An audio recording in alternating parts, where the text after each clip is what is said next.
All right, so be it. So it's 5 o'clock.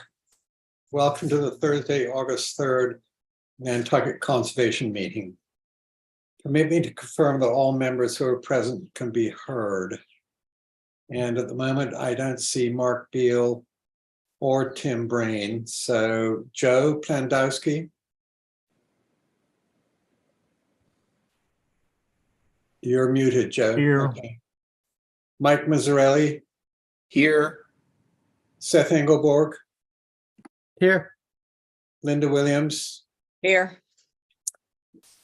Okay, so this meeting is being held entirely remotely, so all participants are participating via Zoom. The public may participate via YouTube. There are directions on the town's website as to how to join. If anybody wishes to speak, please raise your hand either in your camera window or virtually, and wait to be recognized by the chair. Please state your name and any relationship you might have to the project before speaking. Please keep your devices muted when you're not speaking so that you're not picked up by the recording or creating a distraction. Please note that this meeting is being recorded and that some attendees are participating by video conference. Accordingly, please be aware that others may be able to see you and take care not to screen share your computer. Anything that you broadcast may be captured by the recording. So we'll start the meeting with public comment on items not being heard this evening. And I see a hand up, but I don't actually know who that is. Would you please identify yourself? Yes, Chairman Goulding, it's Burton Ballkind. I'm in my vehicle. And I had a question about 79 Baxter Road, if it's going to be on the agenda this week. I don't believe so. Jeff, would you answer that? I was going to give an update during the administrator's report, but if people would like, I could just do it now. If that's easier. Then Bruce doesn't have to sit here through the whole thing if he doesn't want to. I love sitting here through the meetings, though, but at your leisure, Jeff, whatever you feel like doing. If you want to wait till your administrative report, that's fine. I'm going to stay to the end anyways, because there's going to be an update on the removal order, I believe, the project plans. So Why don't we just do it then, and then we'll get all in a geotech I think that Baxter Road area all at once. Okay. Yeah. And I had one more thing, Ian. yeah. I hope Tim shows up today, because if not, he's he has replaced it. showed up. Okay, then I'm going to shut my mouth. I mean- Thank you. Have a good meeting. Okay. Tim, let me confirm that you're present, please. Tim Brain. I believe so. Okay, thank you. All right. So without further ado, the following notices of intents have been continued. Local Buoy Properties LLC at 15 Loretta Lane continued until August 31st. Linda Loring Nature Foundation, 90 Eel Point Road, continued until the 17th of August. Nantucket Conservation Foundation, West Hummock Pond, continued until September the 28th. TAC 3 LLC, 26 Washington Street, continued until August 17th. And the town of Nantucket Hummock Pond and Long Pond application has been withdrawn. Do we need to take a vote on that when it comes up, Jeff? Or you can just do it now if you want to. Sure. Would someone move to approve the withdrawal? So moved. Thank you, Seth. Seconded by Joe. So by roll call vote, Tim Brain. Aye. Seth Engelborg, Aye. Mike Mazzarelli, Aye. Joe Plandowski, Aye. Linda Williams. Aye. Thank you. Under amended orders of conditions, Doherty ACK LLC 2 Mariner Way has been continued until August 17th. Under minor modifications, Nantucket Boat Basin LLC 29 Commercial Wharf has been continued until August 17th. And an extension of orders, the Nantucket Boat Basin, again, 29 Commercial Wharf has been continued until August 17th. So on that note, let's start with the trustees of Reservation Coscata Kotu Wildlife Refuge. We reached out to the applicant on this today. Sorry? Sorry, we reached out to the applicant on this today to see if they're planning on going forward. We haven't heard back and they're not here. So I would suggest if we could just carrying it forward to the next meeting. Sure. And we'll try to track Diane down in between. All right, so moved. Carried on until August 17th, which would bring us to Rachel Freeman presenting for the land bank at 65 and 67 Easton Street. Good afternoon, Rachel. Good evening. Thank you very much. My name is Rachel Freeman, and I am here representing the Nantucket Land Bank on a notice of intent for a public park and green constructed wetland and stormwater infrastructure at 65 and 67 Easton Street. This property is only about 1/4 of an acre, and it's in a highly public area. It has quite a history and was originally a component of the Gordon Folger Hotel, which used to be sort of in the neighborhood.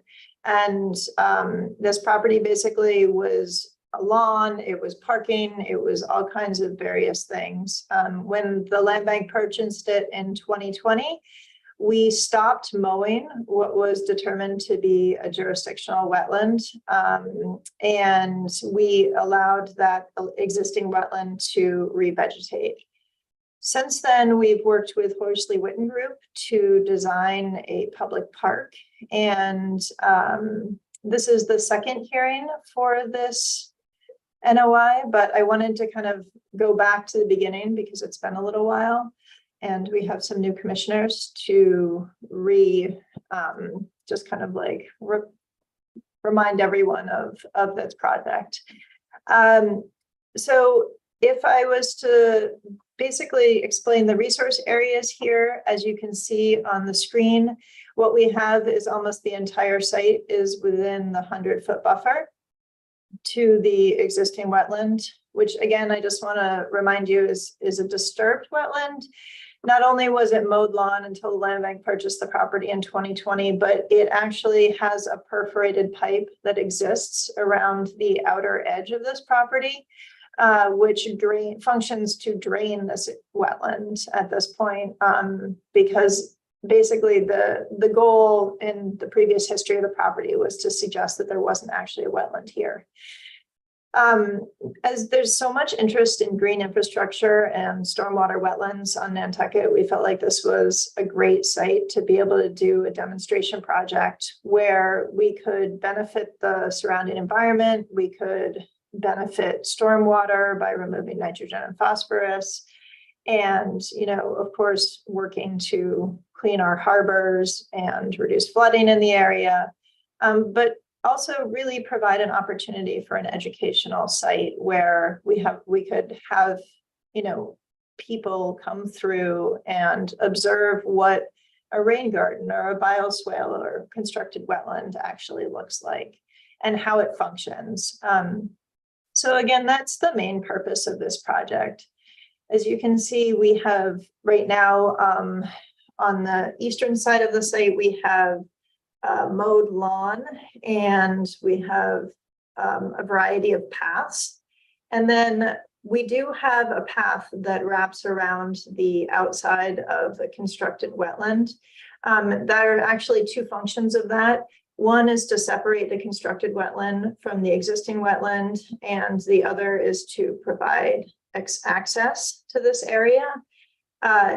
We are requesting waivers. This is within the 0 to 25 no disturb, but our feeling is that the net benefit of this site to this site is so great by offering the public an opportunity to really observe the constructed wetland and how it functions and how it's going to function during storm events by removing stormwater from the road, and we can have signage that explains how this works. That we're basically requesting a waiver under the concept that we're not going to have an adverse impact because this is such a disturbed site to begin with, and that there's an overall huge net benefit to, first of all, us, not mowing the existing wetland and allowing that to renaturalize. Whether or not we remove that pipe at this point is up for discussion. I think at this point it might be additional disturbance to the area, but over time, if we have a functioning constructed wetland, that would certainly be something we'd be open-minded to. And I think that is everything I was going to present to begin with. Again, just really noting that this existing IVW, or isolated vegetative wetland, has been hugely disturbed, and we are working to restore it at some level throughout the course of this project. And then I think the last thing I'd add is that I do believe this whole site is within land subject to coastal storm flowage for resource areas. So thank you very much, and I'm happy to answer any questions. Thank you, Rachel. And for the record, Mark, would you let us know that you are now attending? I am present. Sorry for being late. We got tied up. I'm here. Thank you. So any questions for Rachel from members of the commission? Yeah, I have one. Yes, Tim, please go ahead. Just because I'm not very familiar with this sort of thing, if you could just enlighten me. Is this a demonstration project primarily? Is it trying out new technologies, or is it mostly there for educational demonstration? If you weren't doing educational demonstration, what would you do? What would you be doing differently to restore this? Thank you. Those are all great questions. Well, this isn't new technology, but it's not being very commonly employed on Nantucket. So green stormwater infrastructure is, throughout our country, and it's something that's becoming more and more popular and more of a common, talking point on Nantucket. And we felt like this was a great site to use as an example. What would we be doing if it wasn't an educational component? I believe, to be quite honest with you, we would still be doing some form of a stormwater wetland. It just, because of the downtown nature, it's well suited for that. And kind of the disturbed aspect of this site, provides an opportunity to build in a little bit more public access while still benefiting the site. I feel like we would still be doing stormwater management on this property because we know the kind of flooding that it can occur during storms in this area. And we anticipate that's just probably going to get worse over time. Okay, thank you. Thank you. Thank you, Tim. Seth, please. Thank you, Mr. Chair. When this came in for the first hearing, I know I voiced some concerns about the path and the benches. And I know there was some discussion of ADA requirements, but I know you mentioned that you would go back and look to see if there was any opportunity to try an alternative there. I don't know if that has been considered. Thank you. We definitely looked at it. We looked at a boardwalk. Our concern with a boardwalk is that in order to meet the grades, boardwalks can be tricky because in order to get up high enough off the wetland, you are having trouble with the percentage grade, which you're allowed to meet for ADA. So boardwalks are a little bit tricky. We did examine the project really thoroughly and came back full circle and basically decided that we feel strongly that this is a great opportunity for this site, really to introduce the concept of green infrastructure to everyone. And because of the disturbed nature, the net benefit of the project as a whole, we feel really strongly that this is, you know, that is superseding and I wouldn't even say that I don't really believe that there's a detriment by putting that path there. But you know, any risks associated with putting that path within the 0 to 25, which, you know, we do know is traditionally a no disturb zone. And if this was not such a disturbed site and we were not in a downtown area, and you know, we weren't trying to provide access to a constructed wetland for everyone, then we definitely would not be asking for this. But we just feel like this is an opportunity that we don't want to miss out on. Yes, would you like to follow up, Seth? And then Yeah, just go ahead. thank you. So I understand that, and I guess for some technical clarification, there's like stone benches in that area.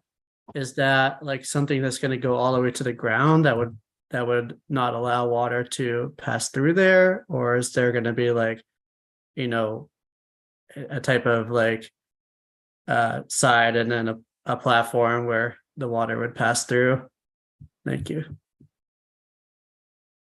Thank you. We are pretty open-minded to what kind of bench we have. I believe that the main goal is to be able to provide a bench for somebody who has mobility issues and can't walk long distances, but could achieve, you know, could get to the end of the path and then would need a place to sit. But I think we're very open-minded, and I understand what you're saying, that if you have a, you know, a solid stone, that you're basically blocking more drainage. So we would be open-minded to looking at pretty much any kind of bench in that area. Thank you. I appreciate that. And I think, in my opinion, I would prefer, and I'm assuming the commission would prefer, something that would allow the passage of floodwater. Thank you. Thank you, Seth. And Joe, before I get to you, Linda had her hand up. Linda? Come to me second. My daughter's calling me from Australia. Joe? This is a great project for that part of downtown. I'm fully supportive of it. Good. I think we're in general agreement there, Joe. And Linda, are you going to tell your daughter to hold on for a minute, or are you not going to participate? No, she hung up. She's just spending 3 days trying to get here, starting this morning in her time. I'm going to circle back on something Seth brought up, which I brought up the last time. If you are allowing the public to access this property, you do not have the right to say that you don't have to provide legal ADA, AAB required access. I understand all the arguments that you're making, but you cannot legally make that decision. You have to go to the AAB at the state to ask for relief from that. Otherwise, the public cannot access this, because you are an arm of the town, and public access you're allowing so people learn about the way you're doing things, which is a prototype. But you can't make that decision that your green outweighs the need for adequate access for disabled individuals, whether that's a wheelchair or whether that's, you know, some other ambulatory issue. So you're going to have to call, I can help you with that, but you're going to have to call the AAB and try to get a waiver from that. Otherwise, you can't allow any public on that property, no matter what the overriding wetland issues are. That was just a cautionary comment. Thank you, Linda. Rachel, would you like to reply? Sure. I believe that the design as we have it is completely accessible. And we are offering access to all of the site. Okay, thank you. I just want to make sure, because it's a big issue for me. Definitely. I completely understand. Thank you. Yes, Seth. Thank you, Mr. Chair. Just one more thing on the proposed planting schedule. So I really think that with these educational projects, they should be 100% native species, non-cultivar species.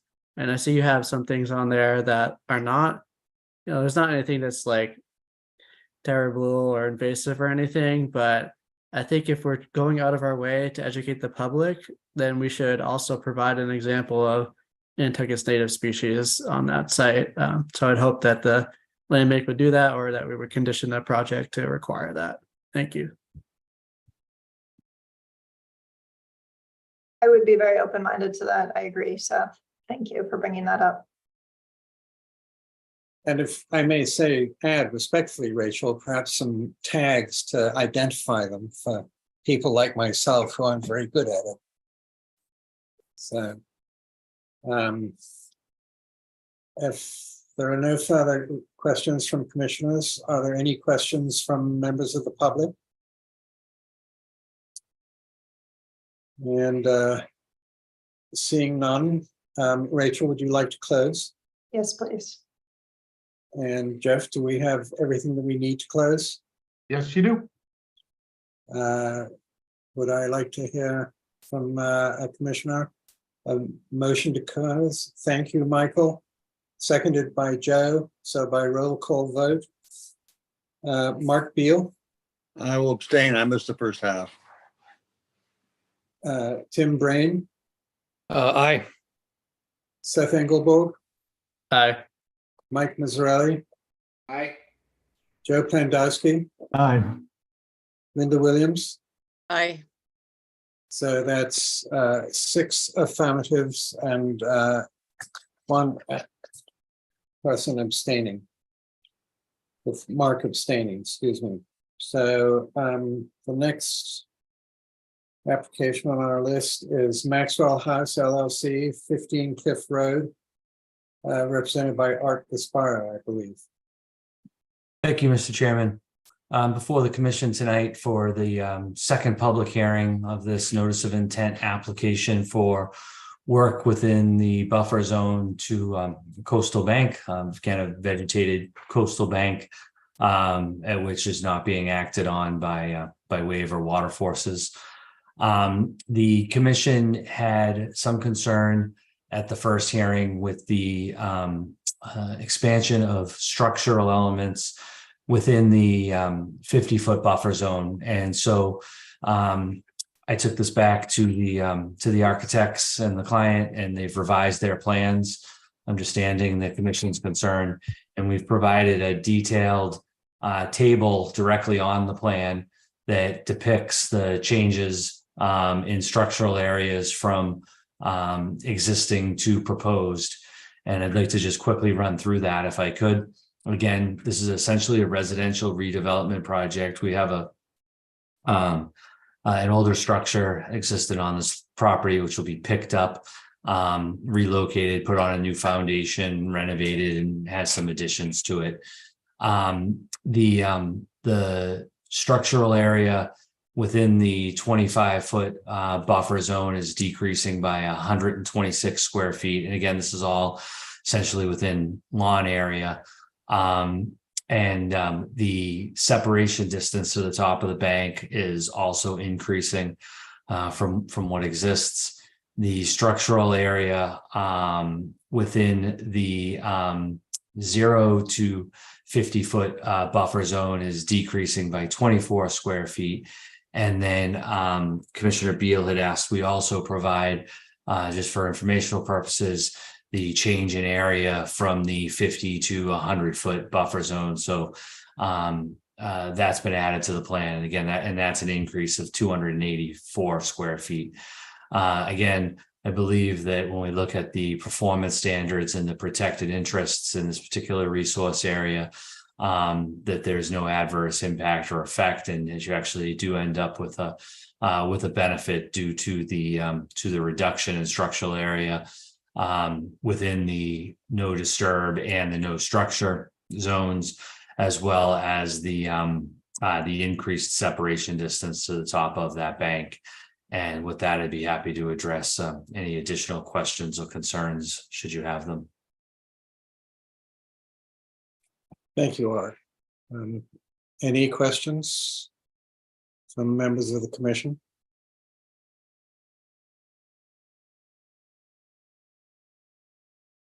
Seth? Thank you, Mr. Chair.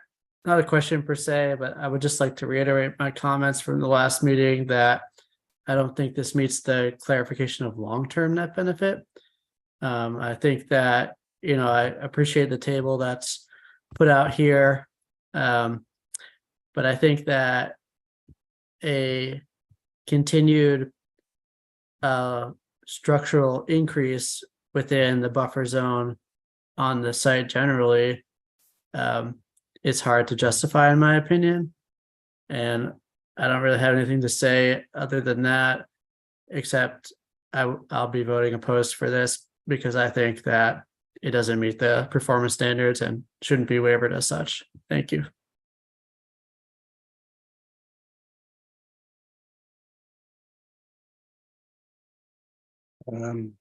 Any, Linda? Through you, Mr. Chairman, can we ask Jeff what his opinion is of that particular comment from Seth, whether it does or it doesn't meet the performance standards? So I can Sure. get that clear in my head. Thank you. Jeff, would you weigh in, please? I'll try my best to weigh in, but I think anytime you're looking at it, right, is some of this is going to come down to, unfortunately, what you individually think is if the project as a whole is having a long-term net benefit on the interest protected. I think in cases like this too, right? I think that's the waiver that's been requested. If people are interested in having a discussion, I think there's something to be said for it may also qualify for, the no adverse impact, no reasonable alternative, maybe almost a better fit where, given where the structure has been and where it's going, and that horizontal increase, instead of it being a benefit, it may just not be having an impact on the function of the coastal bank. But with any waiver, right, this is unfortunately the job and discretionary job that you each individually get, is whether you feel it meets that standard or it does not, or it meets that requirement to waive the regulation or not. So unfortunately, it's not super clear cut. Thank you, Jeff. Linda, do you have a follow-up before Seth weighs in? Yes, I found that was interesting. That's the kind of the direction I was going. If there's no adverse impact, given where the structure is, that we can use that as a finding. That would be where I was heading. Thank you. Seth? Thank you, Mr. Chair. And just in reference to Linda's question, I think the very definition that a waiver was requested is an indication by all parties that the project doesn't meet the performance standards. So it's not our job necessarily here to decide whether this meets the performance standards or not. It's our job to acknowledge that it doesn't meet the performance standards and to identify, can it be waived under one of the waiver clauses, whether it be the long-term net benefit, no adverse impact, or any of the other ones that we have that probably aren't relevant here. I certainly don't think, again, it meets the long-term net benefit. The adverse impacts, no adverse impacts is maybe a little bit of a better fit, but I don't want us to designate something that is a structural area increase as a long-term net benefit. Thank you. So, correct me if I'm wrong, Seth or Art, but in the application, it says that there is a 126 square foot decrease in the structural area within the 25-foot net disturbed buffer zone, and a net 24 square foot decrease in the structural area within the 50-foot buffer zone. There is also an improvement due to the increase of the setback to the bank from 15 feet to 22 feet, which represents a long-term net benefit to the protected interests. That seems fairly specific. And Seth, I'm I wonder why you feel that isn't sufficient. Do you feel it's setting a precedent for construction of this sort, or? Yes, if I may, I mean, I'll be as brief as possible, and I'm not disagreeing with the facts that you just put forward, that those are clear, those are on the plan. My concern is with the 284 square feet increase in general, that's within the entire buffer zone, the 0 to 100-foot buffer.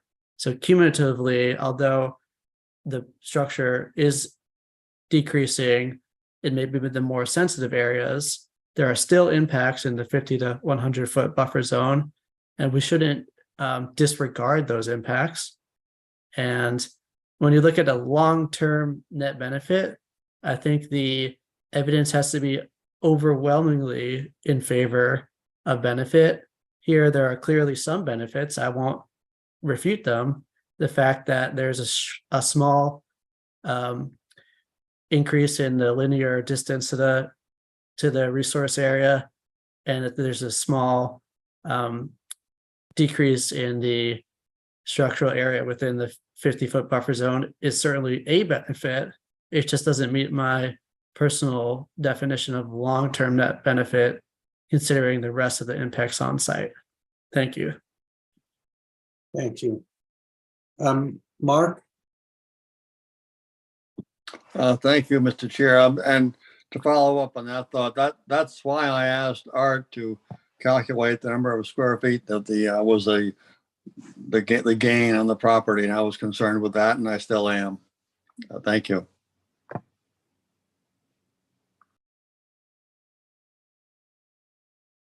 Okay, Mike? Thank you, Mr. Chair. I understand both Mark and Seth's concerns. I personally don't see it as a huge problem within the 50, so I would be in favor as Art has presented. Thank you. Thank you.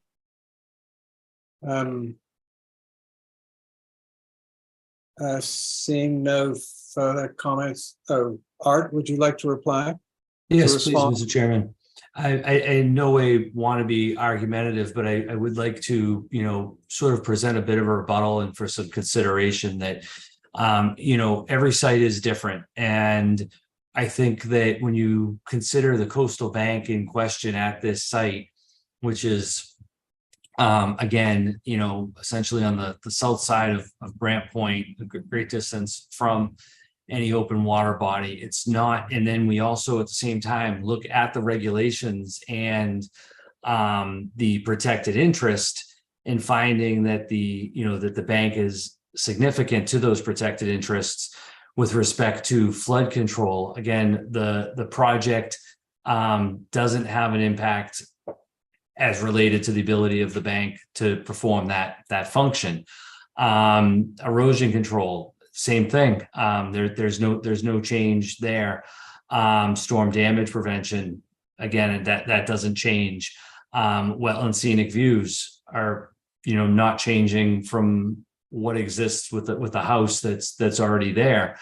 And then wildlife, again, I don't think that there's an impact on wildlife on the coastal bank resource area due to this change of structural area, which is essentially a redevelopment of an existing house site that's been there for many years, presumably also with no impact to those same interests.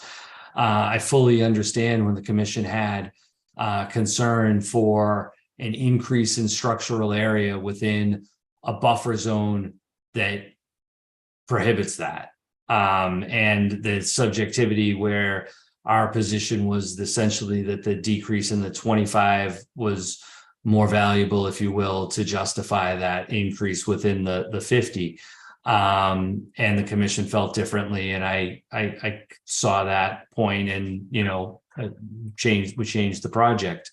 But I do think that, the nature of what constitutes a benefit, what is enough benefit, if you will, is, as Jeff alluded to, somewhat subjective, but I think when you take it at the same time in context of the resource area on site and the commission's charge to protect those specific interests that we just went through, that the project as proposed does not, have an adverse impact. I felt that of choosing between the two provisions for a waiver, that this was the better fit. If the commission felt that, no reasonable alternative with no adverse impact is in fact the, the basis for which the waiver should be granted, we're certainly amenable to that. And I believe the same case has already been made with the presented materials,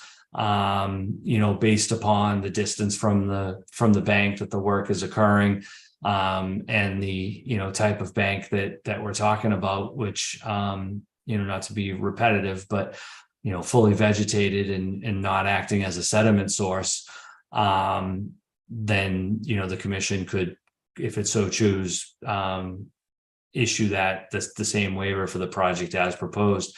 I don't think that I can really recall, seeing a change or an increase in structural area outside of the 50-foot buffer zone being weighed in as a reason why that this wouldn't, still be considered net benefit. And I guess I would also question why, the basis that 284 square foot, change within existing developed residential sites somehow has additional or, an impact on the protected interests that we just covered. So I would hope the commission could see to granting this, approving the project as it's been changed, revised, and under either of the waiver provisions. Thank you. Thank you, Art. If commissioners have no further questions or comments, are there any members of the public that would like to comment? RJ Turcott. Good afternoon. Thank you, Chair Golding. RJ Turcott on behalf of the Nantucket Land and Water Council now. I kind of see where the commissioner's comments are coming from, and I really agree with Jeff that maybe there should be a different waiver should be requested to meet this. Thank you. Thank you, RJ. So, Art, how do you want to proceed? Well, I could formally request the waiver under the the other I can go back and see. I think it's to exactly quote the section, but on the basis of no adverse impact and with no reasonable alternative under section F3A, we would certainly make that request. And before you do, Jeff, do you have anything you'd like to add? Yeah, I would just say, when it comes to granting waivers, right, applicants can ask for whichever waiver they want to whichever provision they feel necessary. It's the commission's discretion to decide which waiver to grant. So if the waiver was requested under the net benefit provision, you guys still have the ability to review and make a finding that it's not a net benefit, but it qualifies under something different. If you guys still want to grant the waiver, you guys have the ability to do that on your own. Thank you, Jeff. So, Art, would you like to close? Yes, please. Jeff, do we have everything we need to close? Yes, you do. Would someone like to move to close? I'll make that motion, Mr. Chair. I think you were pipped to the post by Michael Mizzarelli, so I'll accept you as a second. And so by roll call vote, Mark Beal, Aye. Tim Brain, I'm a little out of my depth here. I'm going to abstain on this one. Seth Engelborg, Aye. Mike Mizzarelli, I Mike, Aye. Joe Plandowski, Aye, Joe, did I hear you say aye? yes, Okay, Linda Williams, Aye, and Mr. Chair, just to clarify, that's on the that finding that Art just asked for. yes. Okay, thank you. Aye. So that's 6 ayes with 1 abstention, with Tim Brain abstaining. Thank you, Art. Thank you. So the next notice of intent is Lineback, 52 Monomoy Road, with David Haynes at the helm. Good afternoon, David. Mr. Chair, I will be recusing. Thank you, Seth. Good afternoon. Thank you, Ian. Before I start, I would like to just acknowledge or recognize the contribution that Johnny McLaughlin made to this commission for 10 or plus years. You've got the Johnny McLaughlin rule that requires everybody to get everything in by Friday, so you can have a chance to review it. And he also had a great input into many, many decisions that were made and bylaws that were put forth by the commission for, I can't remember how many years I presented before him, but he was a great guy. Anyway, thank you. 52 Monomoy, Lineback. I'm David Haynes for the applicant. We are proposing to construct a swimming pool, pool house, and patio with some landscaping in the buffer zone to a coastal bank by policy, and a slight bit into a buffer zone to a BVW. The pool is not within the buffer zone to the bordering vegetated wetland. Resource areas on the site. The site is on Monomoy Road, is fairly flat out near the road, goes out and then drops down over a steep embankment, a portion of which is considered a coastal bank by policy. And then down to the bottom is a bordering vegetated wetland, and then a beach, and then land under the ocean being Nantucket Harbor. The work is proposed. The swimming pool is outside of 50. There is a patio that does extend inside of the 50-foot to the top of the bank. All work is occurring within what is existing lawn in that area. The pool house is upland of the pool, and no regrading of the site will be necessary. Even though the pool is outside of the buffer zone to the bordering vegetated wetland, the bottom of the pool is still well above the water table, and so it will not require any dewatering or any disturbance or any work within 2 feet of the water table. All areas will be loamed and seeded. There will be a silt fence put in prior to commencement of work, start work order, all the normal procedures there. And the pool will use a canister type filtration system, and therefore there will be no discharge of a backwash, and also no water will be discharged from the pool to the 100-foot buffer zone. And with that, if you have any questions, I'd be happy to answer them.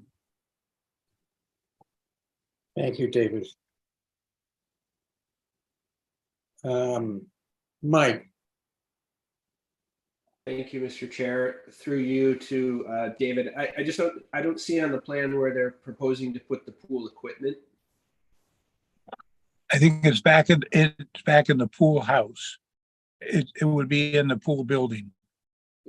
Inside the building, or in the Yes, or on the end of it. There's a zoning setback there, so we can't go any closer. So it would either be on the end of the building or within the building. Okay, thank you.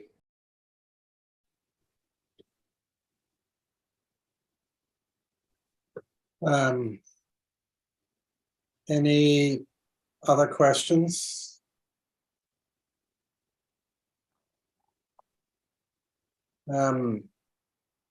So, David, the proposed dry lake bluestone patio, is that going to be sort of allow adequate drainage on the inside the 50?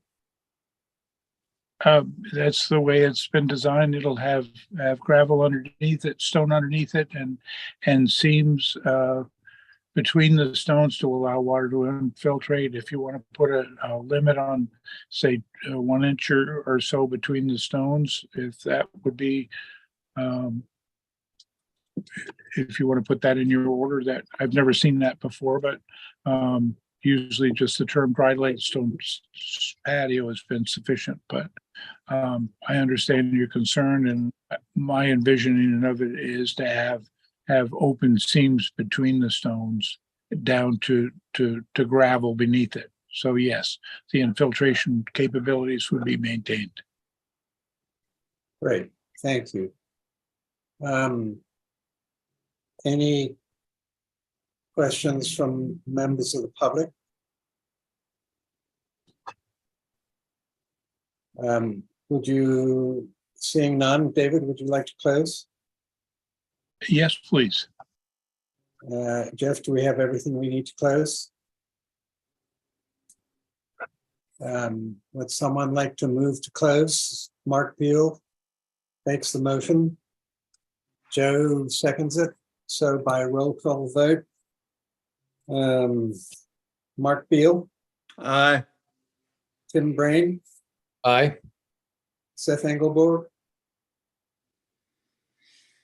Seth, He's abstained. He's oh, recused. excuse me. Mike Mazzarelli, Aye. Joe Tandowski, Aye. Linda Williams. Aye. So that's 6 approvals with Seth Engelborg abstaining. Thank you, David. So moving on to Quinless 88 Quidnet Road, you're up again. Well, that's a nice thing about the way Lisa sets up this agenda, so we can do everything at once. This is an order, this is a notice of intent. There was an order of conditions, there was a notice of intent for this project that expired in May.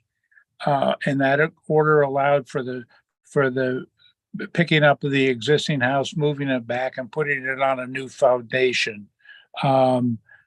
Basically, there was an existing septic system there that was being tied into, and the house was being pulled back from inside of 50 to outside of 50.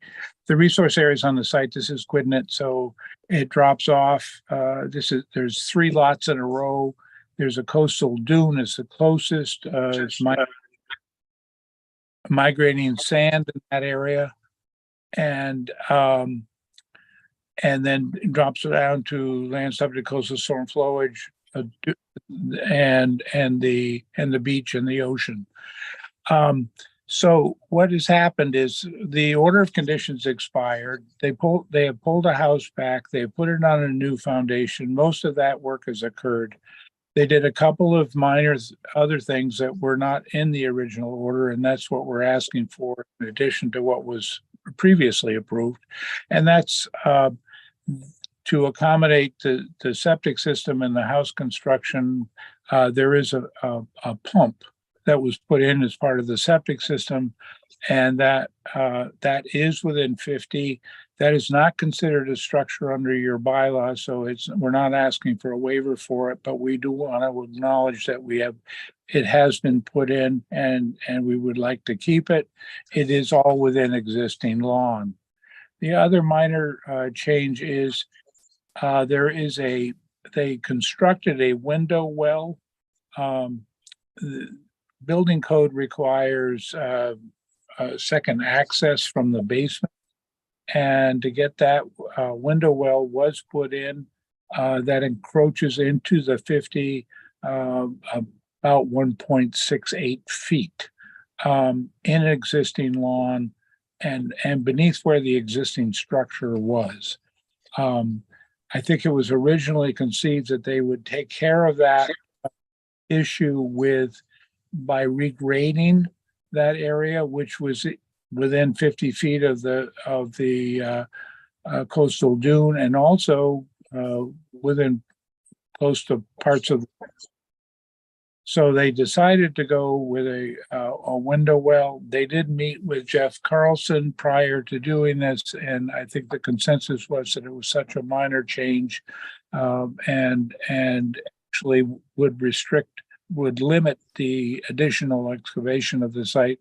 It was a reasonable request to make. It was also under what was previously house that had been moved out. So we are asking for a waiver for that. We have said no adverse impact and no reasonable alternative. Also, the project whole does meet the waiver requirement for overall net benefit, and that much of the structure was moved out of the 50 and is now outside. This one little bit remains. All areas owned and seeded as appropriate, and stabilization will be achieved prior to asking for a certificate of compliance. With that, if you have any questions, I'm happy to answer them. Thank you. Didn't we go out there a few years ago when in fact the whole building was in the sort of 25 to 50? Yes. Yeah. I mean, it was a waiver project then to move the house out. It wasn't that benefit. And the only thing now that we're asking to put in the 50, leave in the 50, is this little window well, which is at grade and below grade. And it does allow for the access without regrading that 50-foot buffer adjacent to the septic system. Thank you. Any questions? Yes, Mark. David, where was the surveyor when this was planned? You said it's I mean, the house could have been moved further to the well, I don't see a legend here. Could have moved further west. So when they surveyed this, why wasn't that showing us on the survey plan? Well, this was something that came up when they were actually doing the construction, that they needed that access to the basement, that they didn't realize, or they did realize it, and they were going to regrade that area down. It's about 3 feet down, so they would have had to have regraded that area down 3 feet. And again, they did talk about it and with Jeff, and I think Jeff felt insignificant and was not an unreasonable request. But it wasn't on the original plan. It wasn't part of the original proposal. It came up during construction when they started looking at how everything fit together. May I follow up, Ian? Of course, Mark.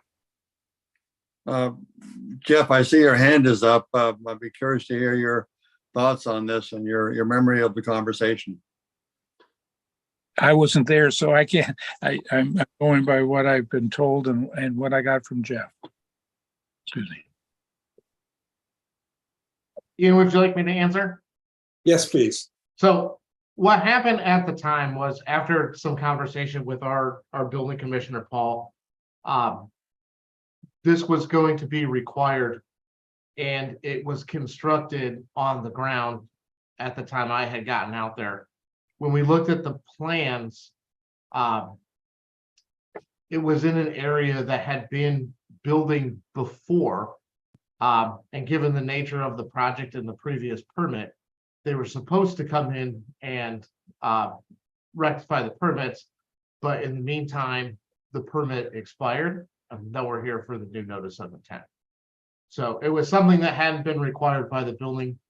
They were unaware of the building commissioner's requirement when they started construction, and after the fact, it came up and the window well was installed.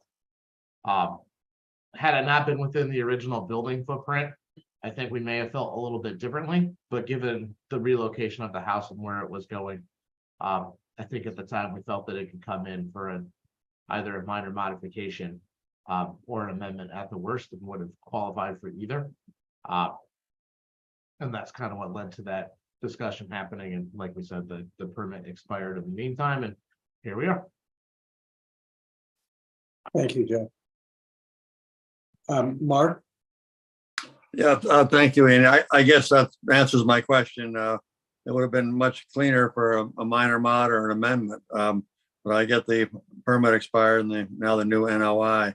Ordinarily, this would not have gotten a favorable look from me anyway.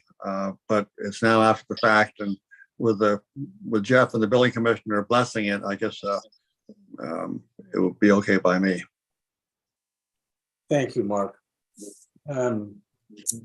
Any further observations or questions from the commissioners? Any questions from members of the public? Seeing none, David, would you like to close? Yes, please. Jeff, do we have everything we need to close? Oh, good. Who would like to propose to close? Mike, with Joe seconded. So by roll call vote, Mark Beal, Aye. Tim Blaine, Aye. Seth Engelborg, Aye. Mike Mazzarelli, Aye. Joe Kandowski, Aye. Linda Williams. Aye. Great. So thank you again, David. Thank you. See you later. Yep. All right, so moving on to Squam Holdings LLC, 31 Squam Road. Brian Madden. Good afternoon, Brian. Good afternoon. Brian Madden from LEC Environmental Consultants, representing the applicant. Proposed project involves the reconstruction of a single-family dwelling and some other upgrades. Resource areas on the property, primarily coastal dune on the east end, fronting on coastal beach and the Atlantic Ocean. The velocity flood zone is within the interior of the coastal dune. Under existing conditions, which is that top image, you can see portions of the existing dwelling and deck occur within the 50-foot buffer zone to the coastal dune, and a portion of the existing septic leach pit is also straddles the 25-foot buffer zone to the dune. So that a portion of the main house is going to be relocated landward to the west. There will be some proposed additions on the north and south side with some decks. All structural details are outside the 50-foot buffer zone. The new septic system upgrade and well are outside the 100-foot buffer zone, along with some driveway updates. We are proposing to abandon the existing septic leach pit, backfill it with clean sand, and revegetate that footprint within the 25-foot buffer zone, and some areas upgradient of that as depicted on the plans with native switchgrass, beach plum, and bayberry plantings. So we are asking for a waiver for the restoration activities, but that restoration activities in and of itself and the relocation of the structures will provide a long-term net benefit to the resource areas. And with that, I'll turn over to questions. Thank you, Brian. Any questions?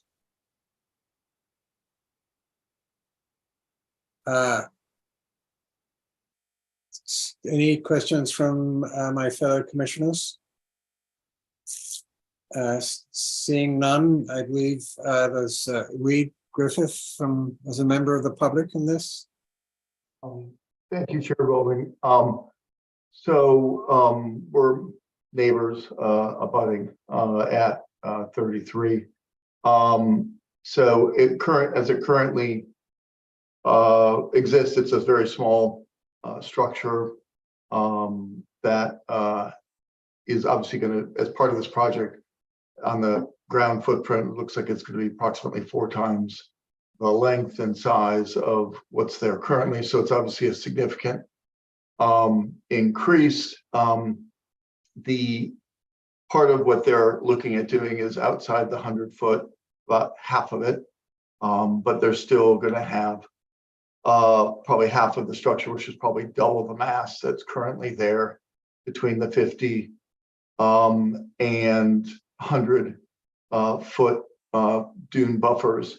There is a bit of what's currently there that is within the 50, but it's really deck. It's not really structure. It's just some deck.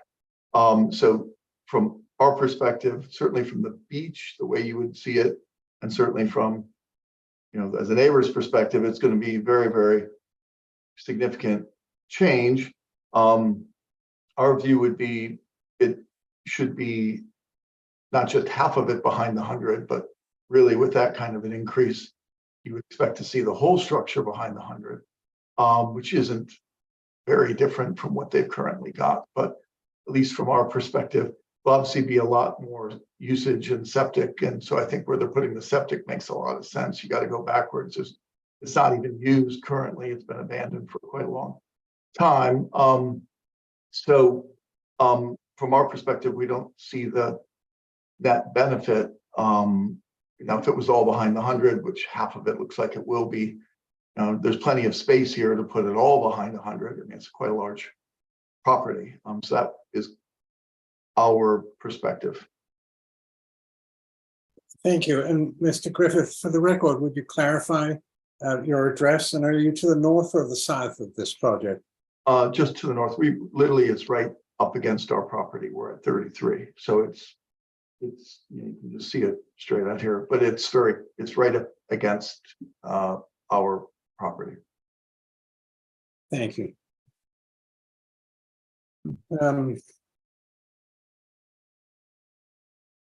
So seeing no further comments, Brian, do you wish to reply to Mr. Griffith at all? Just to restate, so the proposed project complies with the performance standards, setback standards, the restoration of the 25 to the 50-foot buffer zone, plus the relocation of the structures outside the 50 will provide a long-term net benefit to the resource areas. And we did get confirmation from Natural Heritage that a no take and no adverse effect statement would occur. So I think we're ready to close. Okay. I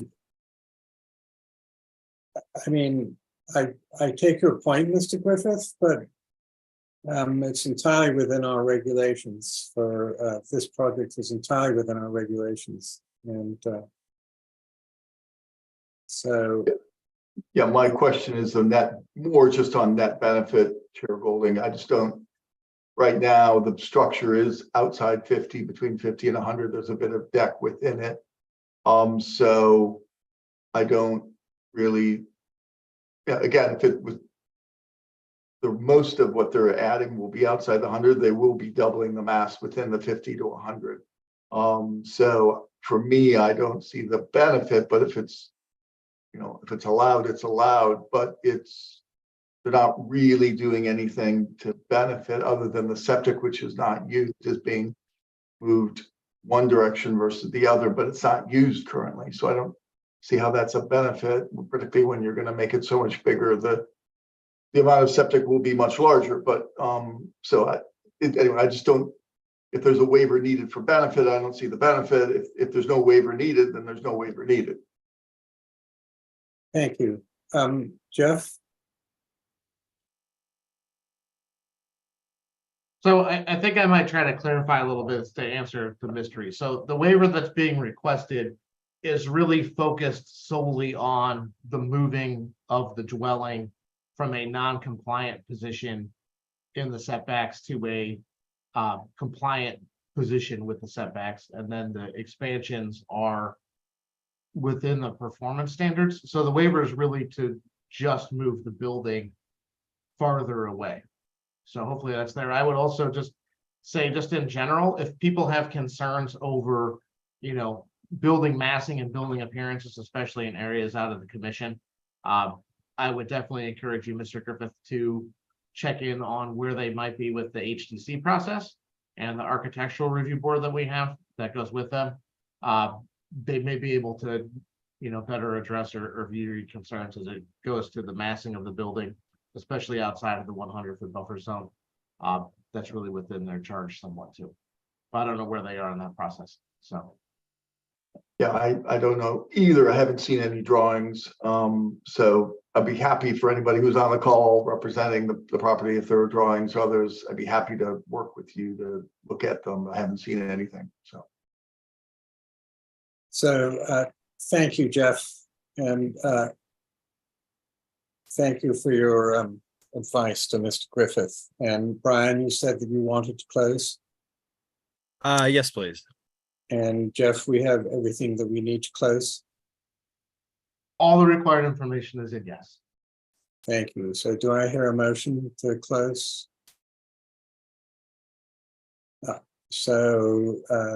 Made by Joe Pandysky, seconded by Mark Beal. So by roll call vote, Mark Beal. Aye. Tim Brain. Aye. Seth Engelborg. Aye. Mike Mazzarelli. Aye. Joe Pandysky. Aye. Linda Williams. I'm sort of in a bind here now that Reed Griffith has spoken. I did his permits for his buildings. I'm going to have to recuse now. Thank you, Linda. So that's 6 approvals with Linda recusing. So and next NOI is Bailey at 83 Sankey Road. Also, this Brian, you're on again. Yes, thanks so much. Brian Madden from LEC, representing the applicant. This project had received an order of conditions May 2018. No work had occurred, and so that order expired, and so a new application has been filed.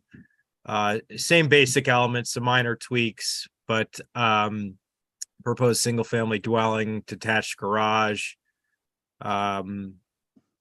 The wetland boundaries previously were, there was an RDA that was approved on the lot that has now expired. So I went out there back in June to reestablish the boundaries that you see on the site plan before you. They didn't change materially. But proposed project, again, the structures are outside the 50-foot buffer zone. No work within the 25-foot, greater than 50% being maintained within the 25 to 50-foot.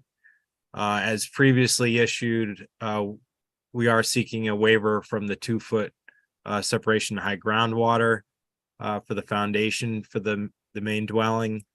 But you can see the proposed guest house garage is outside the 100-foot buffer zone. And we do have proposed subsurface infiltration systems to collect runoff from the structures and patio area. And with that, I'll turn it over to questions. Thank you, Brian. Questions?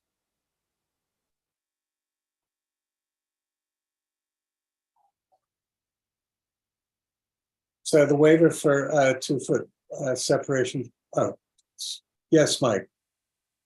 I think I was going probably the same place you were, Ian, but I through you, Mr. Chair, to Brian, I guess I just don't understand how the footing would affect the 2-foot groundwater, and is there any is there anything proposed to amend that if when you're down in the groundwater? I just don't have a really great understanding of how the footing and the groundwater work together. Yep. So the static groundwater based on the soil test pit that was performed out there, and we included the log on the plan, is established at 53.4.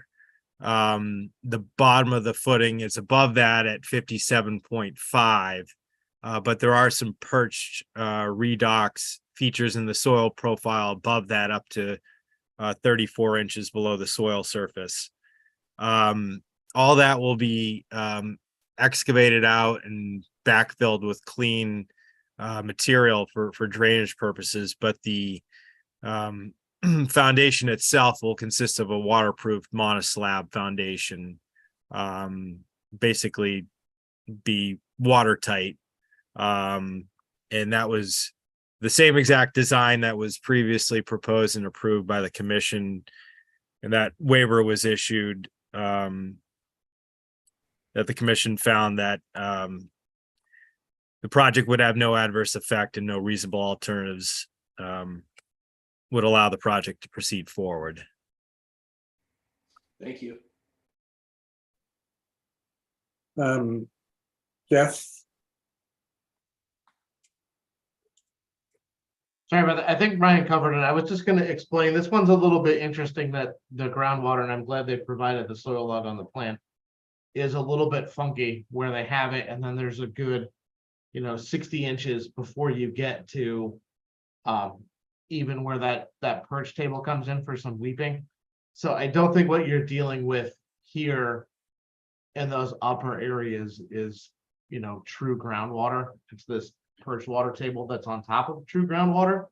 So it's kind of an interesting spot. I think kind of reviewing this when we were looking at it when it came in, and the old filing had a similar conversation then about how there's this smaller lens and true groundwater is beneath it, and they're meeting that 2-foot separation to true groundwater and not to the perch layer that's there. If that makes sense to folks. Thank you. Interesting situation. So, No pool proposed here. Soils can be kind of funky, especially out in this area where you get all those different layers that roll through. You get a little layer of clay for a minute, or something that's compacted or dense, and it just holds up the water enough, and you get some redox. never a dull moment in Wisconsin. So Well, it's more surprised. If this were Squam, I would be even less surprised. any further questions from commissioners or questions from members of the public? And seeing none, would you like to close, Brian? Yes, please. And Jeff, do we have everything we need to close? Thank you. So, proposal to close. So move, Mr. Chairman. Thank you, Linda. Seconded by Mike Mazzarelli. So by roll call vote. Mark Beal, Aye. Tim Brain, Aye. Seth Engelberg, Aye. Mike Mazzarelli, Aye. Joe Klandowski, Aye. Linda Williams. Aye. So that makes it unanimous, 7 of us. So Thank you. thank you. That takes us on to the land bank, multiple locations. Rachel, I will recuse, Mr. Chair. thank you, Seth. Thank you very much. My name is Rachel Freeman again, for the record, and I am here tonight presenting a notice of intent to request permission to use a knotweed biocontrol, or to test out a knotweed biocontrol at the sites, actually 6 sites across Nantucket Island that are on a combination of Conservation Foundation and Nantucket Land Bank property. To give you a little bit of background on this project, biocontrols I know can be kind of a controversial subject, and trust me, I'm I'm always wary when I hear that word. However, this is a psyllid, which is called Alphera itidori. And this knotweed psyllid has been approved for use in the UK, in the EU, and in the United States in 2020. The research is being done by a group out of UMass Amherst and has been thoroughly vetted by the USDA. This is a 2 millimeter long species of psyllid from Japan, and it is really known to only feed and reproduce on knotweed. And it's been tested with 90 other native species, including rhubarb, of which it's closely related, and hasn't impacted any of them. Basically, this species tends to defoliate knotweed substantially. It feeds on the meristem, and the result is that the leaves are twisted and bound together. This deformity can reduce the photosynthetic rate, the competitive ability, its growth, and its total leaf area, thereby decreasing the capacity of this plant to continue to survive. As you know, knotweed is something that we struggle with on the island extensively. We use a lot of chemicals in an effort to treat it and or sort of leave it alone. We can also dig it out at quite a high cost. And so this is presenting another option. This is purely a research experiment that we're proposing to get permission for today. What is being proposed is actually putting a series of very small mesh bags onto knotweed plants at each of these sites in which the psyllid would be placed. And then the mesh bags would be zip tied to the plant and checked. And the goal is to see whether or not the psyllid survives. So it'll be interesting to see if it feeds on knotweed as well. But what they're having the most trouble with right now is that the psyllid is not very tolerant of either high or low temperatures. So in Western Mass and UMass, where they have been working with this, they have not been able to actually get this species to survive over a winter. So the goal of this project is to basically look and see if the species would survive through the summer and then over winter. We won't actually be doing any of this work until the following year. So that's another piece of this notice of intent, is that actually it would be released in the spring of 2024. And the sites that you're looking at today, the NCF sites at 299 Milestone Road and 281 Pulpus Road, as well as the land bank sites at 15A Comet Road, 5256 Nantucket Road, 47 Meadowview Drive, and 28 West Comet Road. All are areas that have wetland resources, which are within the commission's jurisdiction. And so they're all subject to the wetlands or to protection under the Wetlands Protection Act.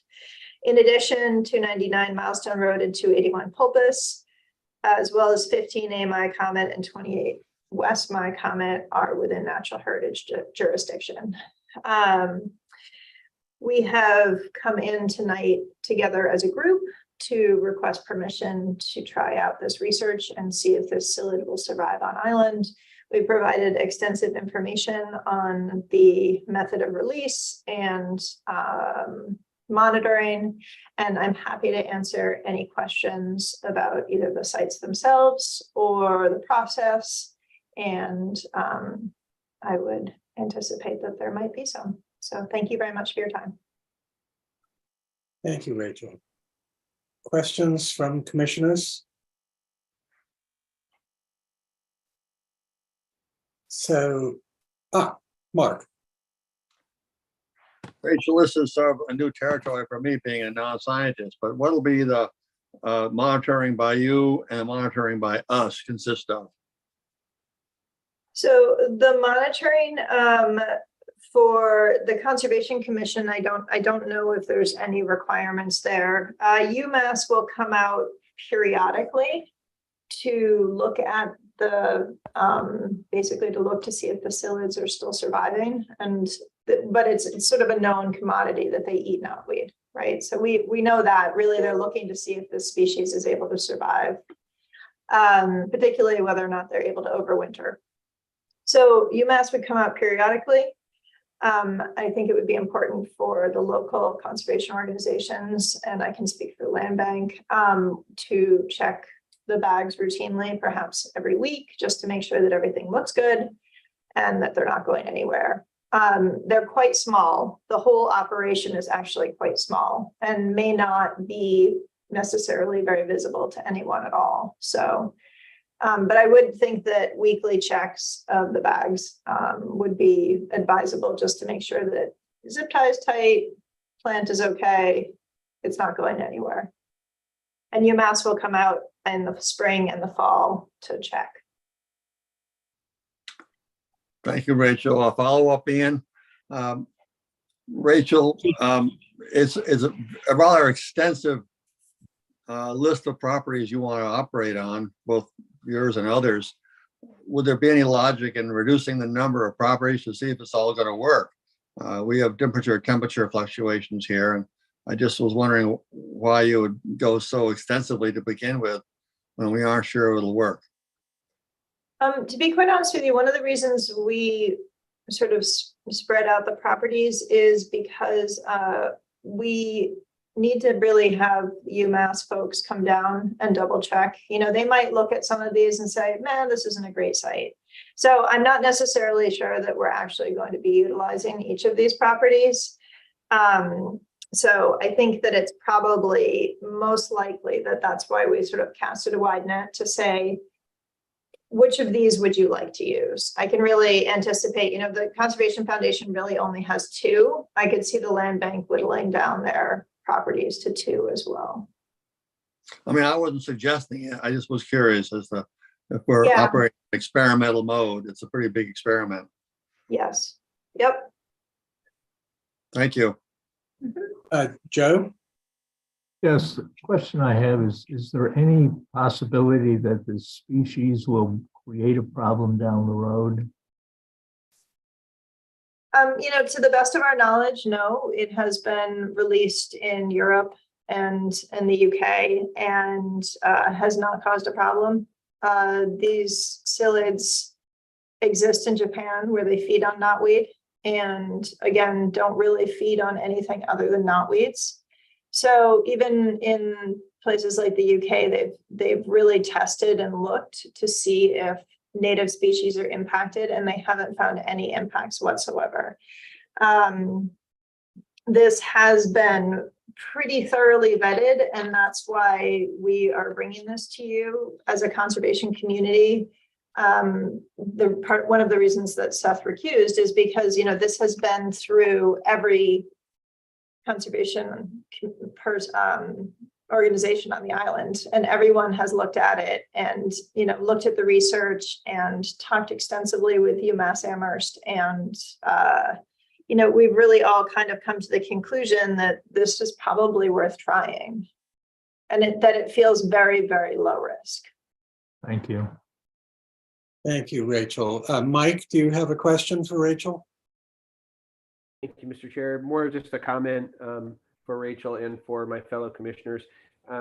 Having dealt with knotweed in my landscaping career, I think it's exciting to have an alternative to get away from herbicide.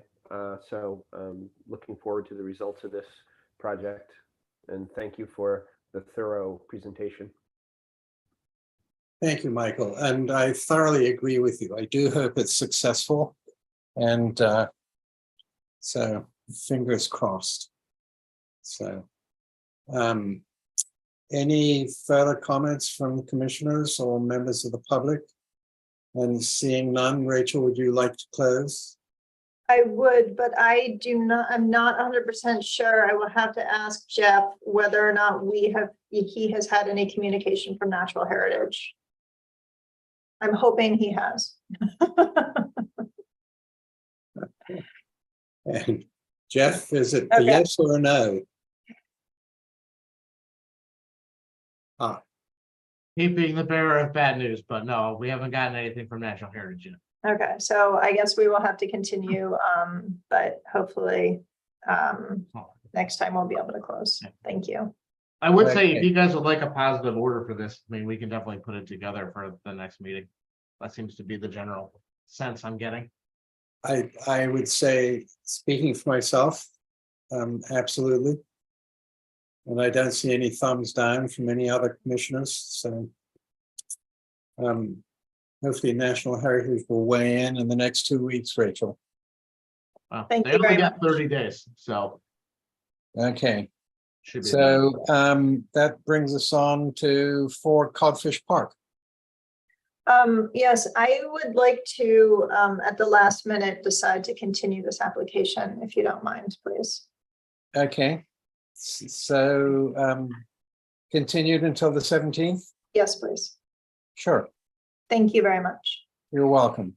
See, you're gonna have to come to the next meeting anyways. Perfect. So that leads us on to Squam Partners LLC at 89 Squam Road. Art Gasparo. Thank you, Mr. Chairman. I'm before the commission tonight with a notice of intent application for work within the buffer zone to vegetated wetlands.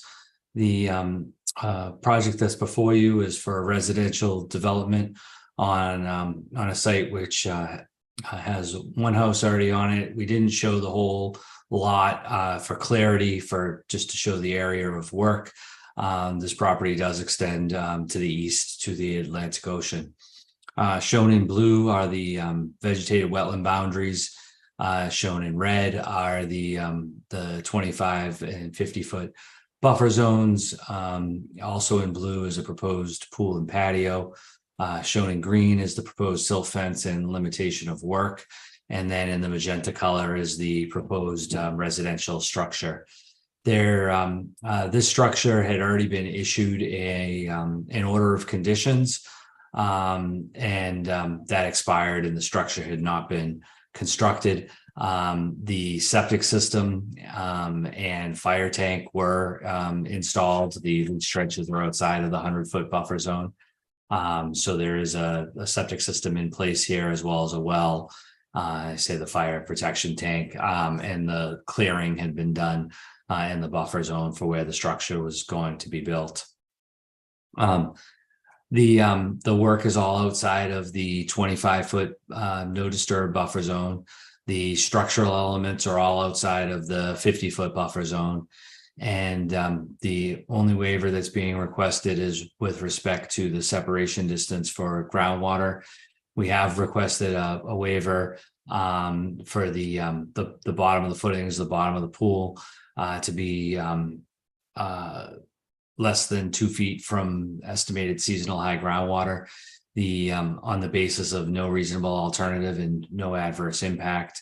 The elevation of the estimated seasonal high groundwater is based on the redox amorphic features, the colorations in the soil that were observed when the test pits had been done for the installation of the septic system, which you can see is shown on the plan and at the higher area of the lot.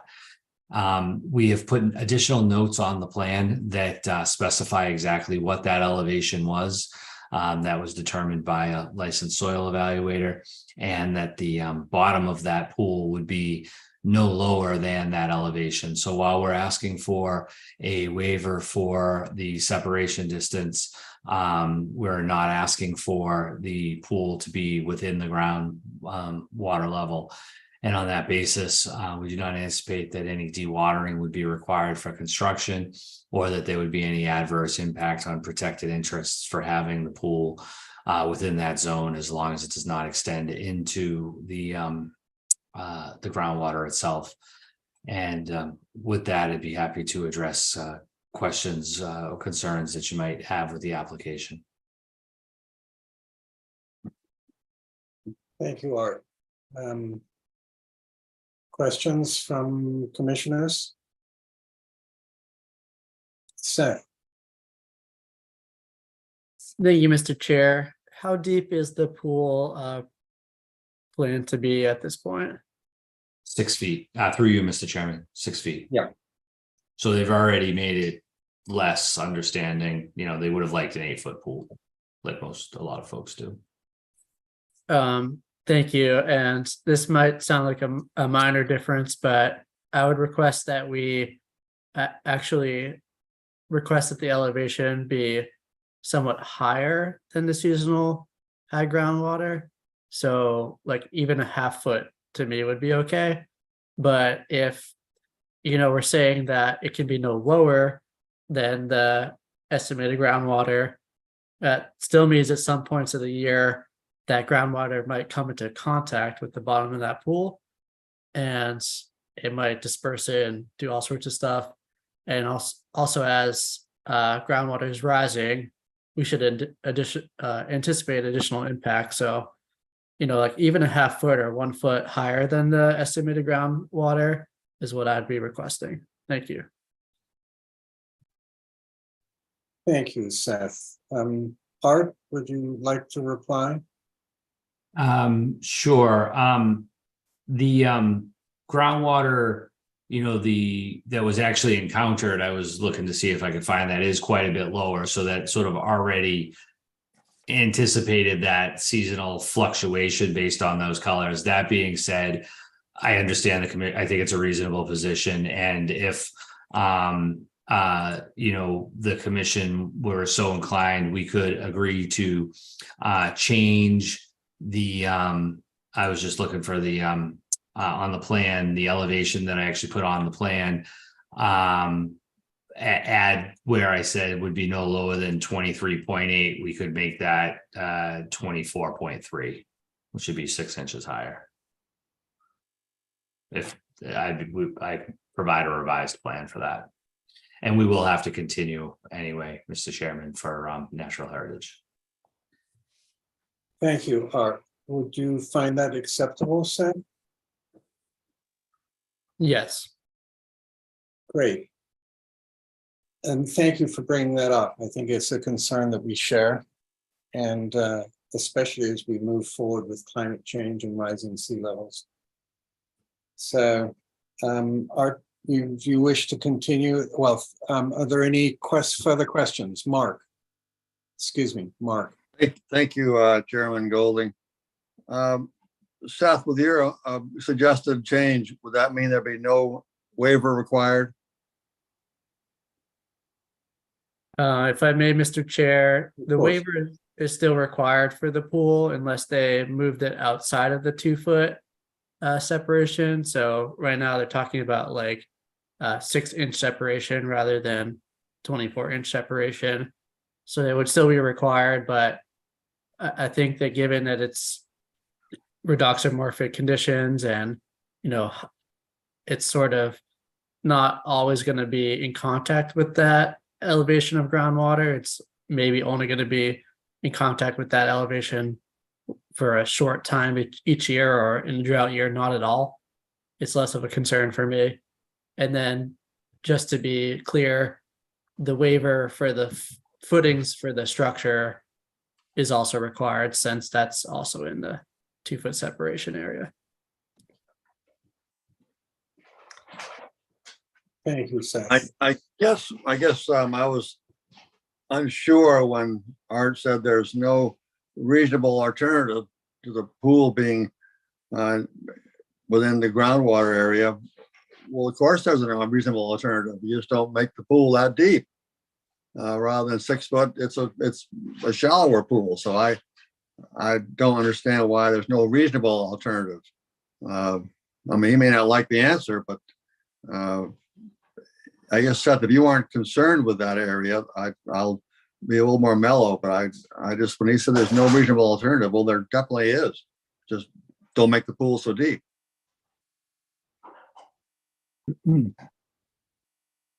Well, that's irrefutable, I would say, Mark. If Art, would you like to comment, or should we just?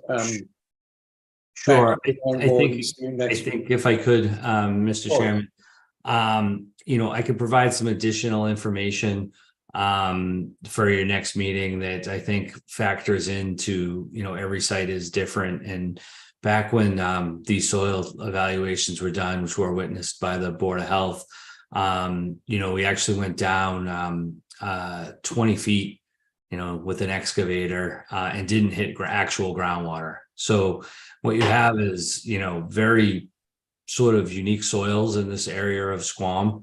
And, so that while there are colorations in the soil, and there are sometimes, perhaps this wetland is completely dry right now. I mean, I know it's the middle of summer, but there's no standing water in this area. I don't think that this is a situation where, when we're all interested in protection of the groundwater, that the colorations in the soil are indicative of a water table that is going to in any way be impacted. I think even if the pool was even lower, at say the desired 8-foot elevation, though I understand the standard that the commission has held. And so, that's where we felt that the reasonable alternative was moving from what is a typical full depth pool to less than that. I think that it's a reasonable position to provide the additional buffer, but to go to essentially what would be a 4-foot pool would be what they would consider unreasonable, essentially, not allowing sort of the same or very difficult use. And you may note that I also, to that point, in considering the alternatives, already did show some grading and hold that the coping of the pool up for that very reason, to try to just get what they would consider to be a reasonable depth pool. I'm confident that a change from 6 foot to 5.5 foot could be made to work. But I think if it was to go all the way down to 4 feet, that could fall into that sort of subjective area of what is reasonable versus not. So Thank you, Art. Thank you, Art. So seeing no further questions from commissioners or members of the public, you'd like to continue until the 17th? yes, please. Okay. So that leads us on to Oldakowski at 34A Wall Street. And you're also up for that. Thank you, Mr. Chairman. I'm before the commission tonight with a notice of intent down on Brant Point within land subject to coastal storm flowage, as well as within the buffer zone to a vegetated wetland. And we have there's an existing structure which would be removed from the site, and proposed replacement residential structure. The structure is all outside of the 50-foot buffer zone to the vegetated wetland, including the removal of existing deck within that buffer zone. There is proposed within the 25 to 50-foot buffer zone a dry laid stone patio. The current structure does not comply with flood zone requirements for building construction. The proposed structure would be fully compliant in terms of flood vents, allowing the flow of flood waters, as well as the elevated first floor, which I believe also meets the protected interests of the commission. There's also no change in grade proposed to meet the performance standard for land subject to coastal storm flowage. We have requested a waiver for just for the footings to the structure. And again, that is only to the extent necessary to provide frost protection required for building code. No permanent dewatering, no living space, no usable basement, but just enough to support the structure in the elevated position. And with that, we'd be happy to take any questions or concerns that you might have with this application. Thank you. Any questions from commissioners? Well, Art, I guess it looks like a very large proposed dry laid stone patio. And how is it going to be constructed? So the patio would be on a gravel base.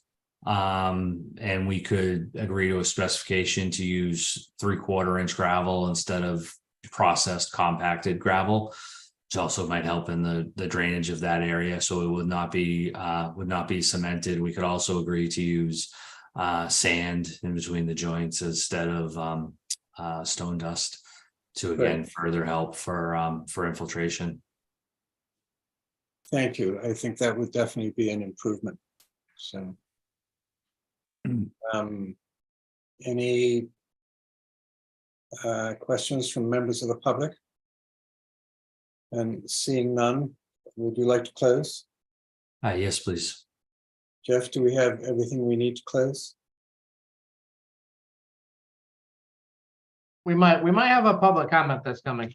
Sorry. Oh, sorry, I jumped the gun there.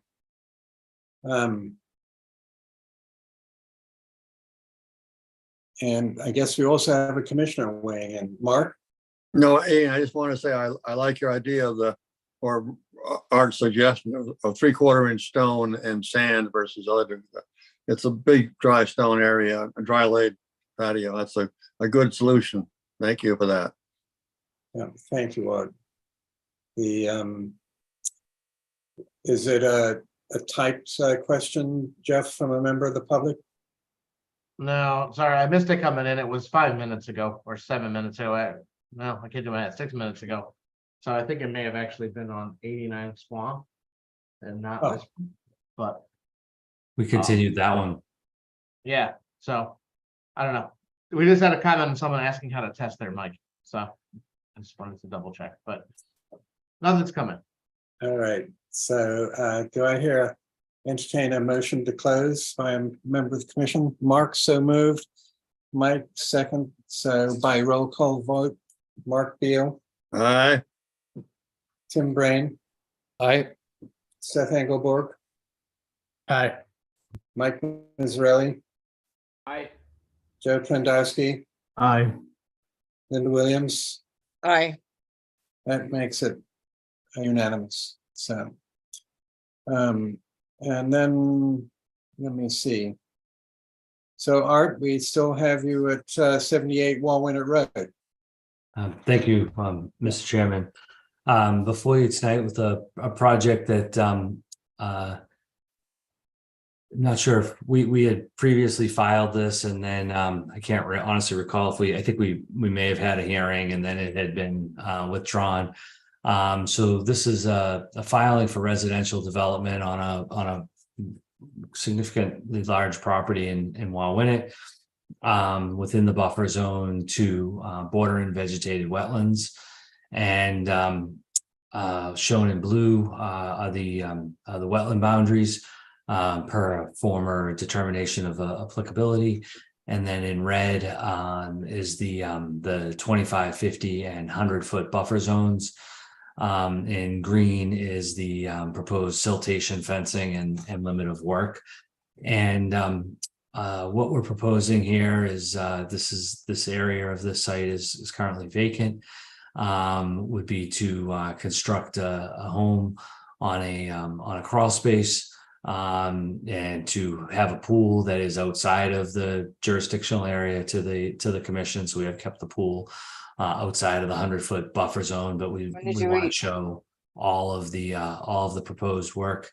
When did you eat lunch today? Excuse me? Linda, could you mute yourself, please? I got her. I am muted. Well, your voice came through. Well, that was weird because it shows mute on my side. Okay. Well, Art, I beg your pardon. Please continue. No problem. And so all disturbance has been kept outside of the 25-foot buffer zone, all structural elements outside of the 50-foot buffer zone, the septic and the pool outside of the 100-foot buffer zone. There's an existing walking path that does cross the wetland boundary or the wetland resource area that leads down to the beach. We are proposing a 25-foot long elevated walkway across that crossing area, which we believe is a benefit. That wetland is also dry a lot of times of the year, not always. But the path, crosses through there to get to the beach, and so we feel it would be a benefit in meeting with the requirements of the regulations to have an elevated walkway for that short section. As you can see, it crosses at the essentially the narrowest point of the wetland to get to the other side and get down to the beach. And again, that would just be a 5-foot walking, essentially a 4-foot path, then 4 to 5 feet, and we propose the walkway at 5 feet across there as well, without any railings, just a very low elevated walkway. And with that, we'd be happy to take questions or concerns that you may have. We've included more detailed landscape plans as well, if you're interested. And I've worked closely with that team and provided them plant lists, and they understand the need for native plants on the site and in the jurisdiction of the commission. Thank you, Art. Any questions from commissioners?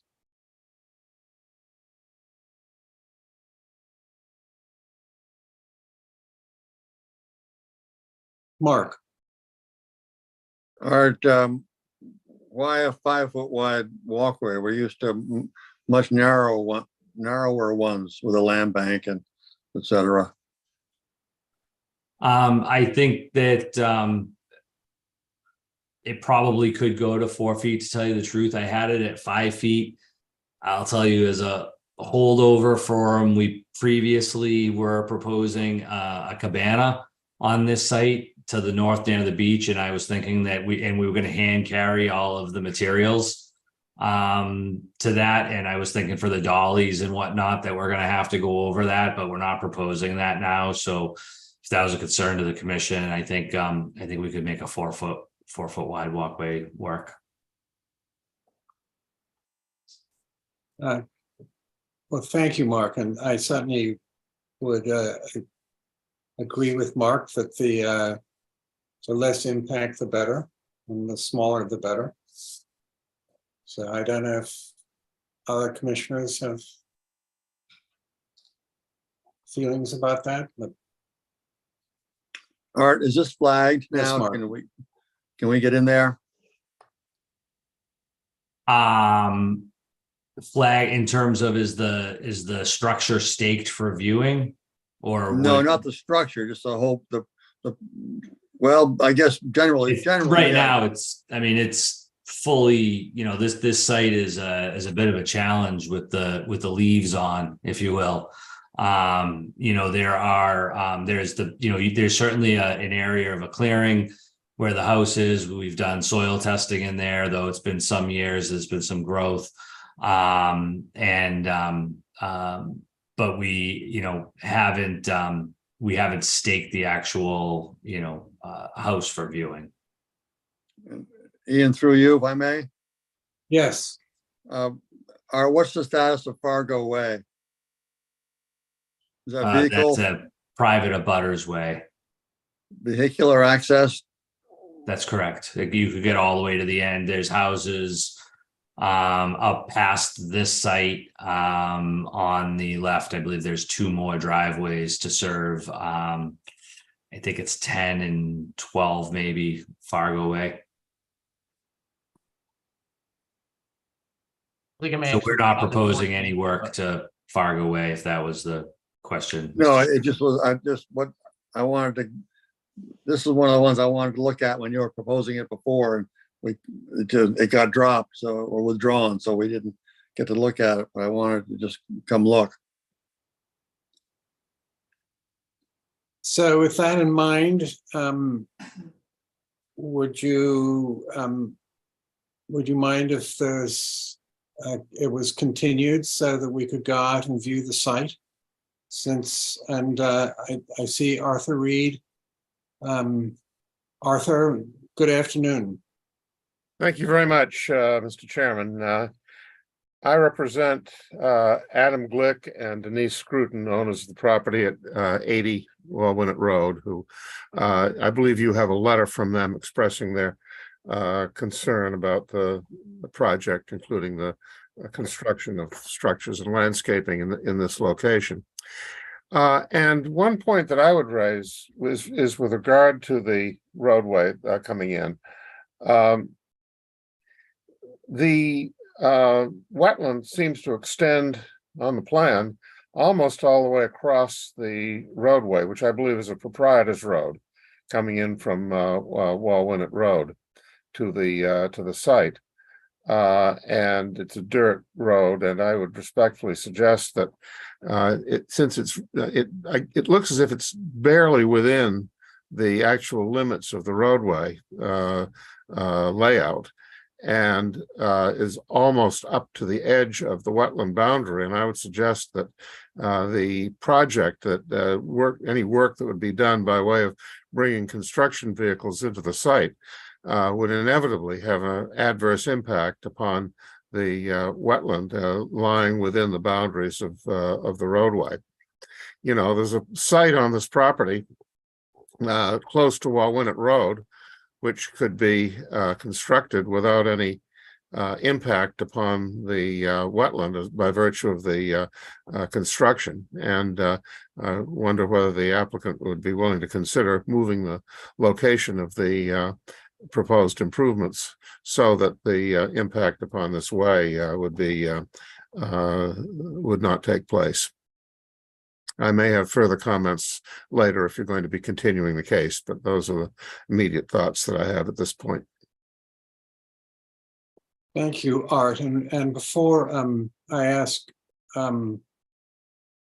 Art to reply, I can't see, speaking for myself, I can't see where the Wallwinnet Road is on these plans. So I'm having difficulty trying to judge your comments. Am I missing is it actually on one of these plans, Art? Or Arthur, is that? Yeah, it's shown on the plans that are filed with the application. I can show the site. Mr. Chair, Sure. if I may, it is shown on the landscape following the sheet in your packet after my plan. A little bit prettier green, if you will. And if you look just south of where the proposed driveway comes in, you'll see the line with the sort of bullet dots, and that's the approved wetland boundary, which, as Mr. Reed references, comes into the road layout, but doesn't actually cross the road layout and circles back. If that helps, I could either share my screen or leave it to. I can see it now. Jeff. Thank you.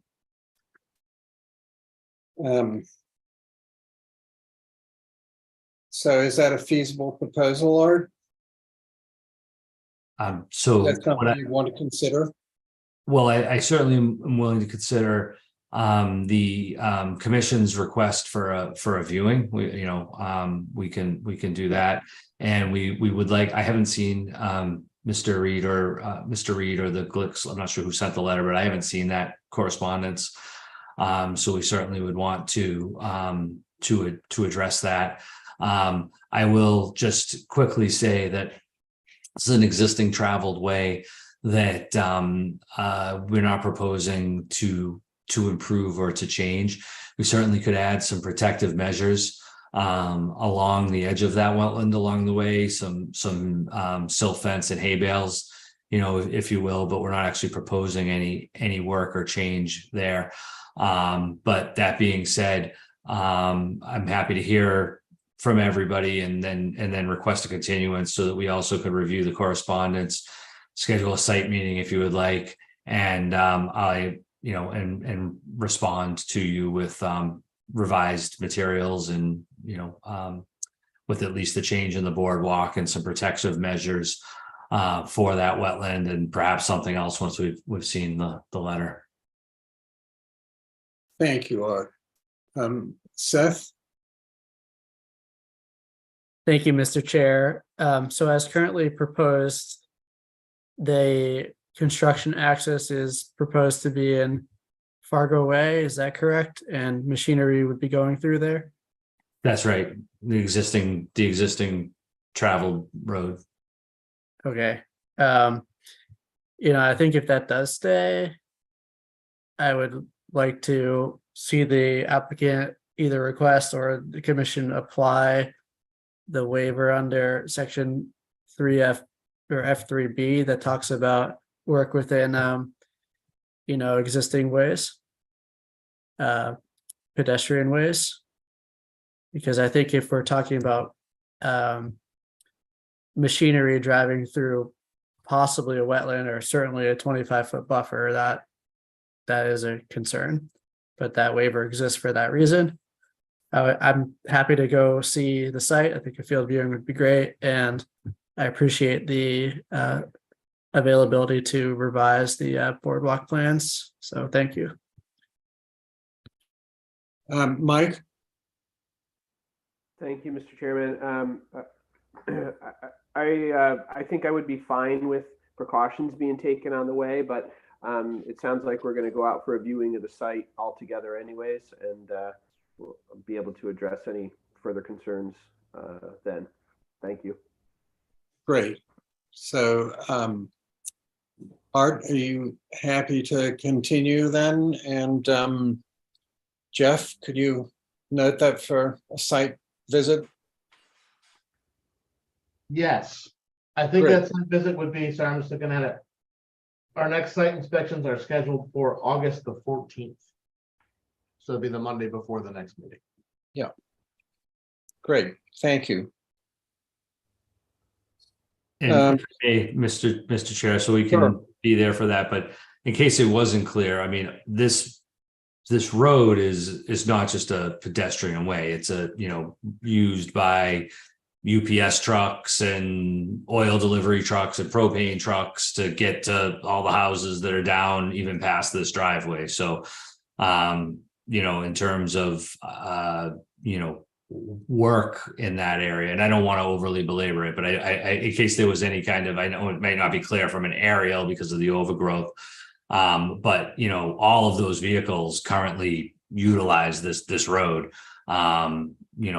It's in fairly good shape, especially by, I'd say, Nantucket dirt road standards, and I don't think the wetland crosses the road. Thank you, Art.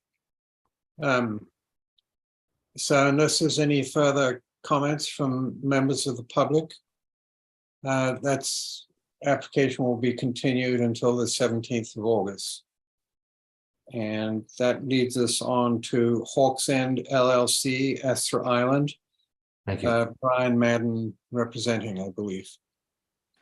Yes, thank you very much. Brian Madden from LEC Environmental, representing the applicants. The proposed project involves the installation of a 10 by 20 foot shed on the property. This is one of the 3 homes or residential properties on Esther's Island. The parcel itself is 8.5 acres. There's coastal dune to the north and to the south that's delineated, as you see on the site plans. The site for the proposed shed location is not located within flood zone. However, all of Esther's Island is identified as a barrier beach system, and so we've requested a waiver from the regulations for that. But the shed itself will occupy a small footprint immediately abutting the existing driveway. It will be located on helical pile foundation supports. So we've minimized vegetated disturbance, and the shed itself will not interfere with the barrier beach's ability to provide storm damage prevention, flood control, or protection of wildlife. it's a necessary use out here for the storage of materials. If any, sites across the island, this is certainly one in need. And I think the other residential properties on Esther's also have sheds. This one does not currently, hence the need for it. So with that, I'll turn it over to questions. Thank you, Brian. Any questions from commissioners? Yes, Seth. Thank you, Mr. Chair, and thank you, Mr. Madden, for your explanation. I do somewhat disagree. I think there is an issue with wildlife protected interests here, given that Esther's Island is a huge breeding and staging ground for protected species of shorebird. And adding any type of visual barrier to that environment, any new barrier, and additionally construction on that beach is a concern.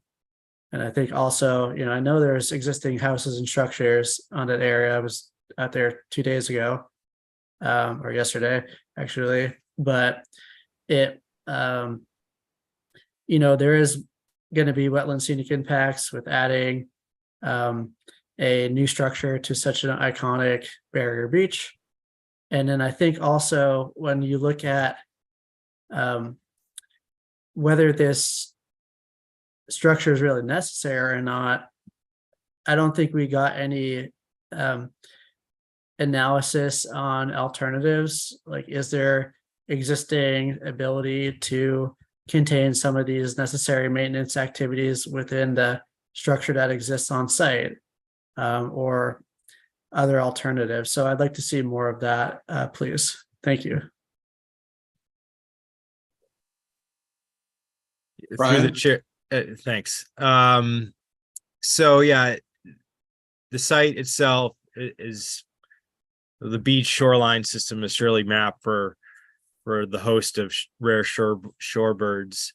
I will say that this location is somewhat a little bit buffered by the rolling coastal dune systems on both the north and south side. So this kind of sits in a lower hollow that is protected by the terrain and also the vegetated cover.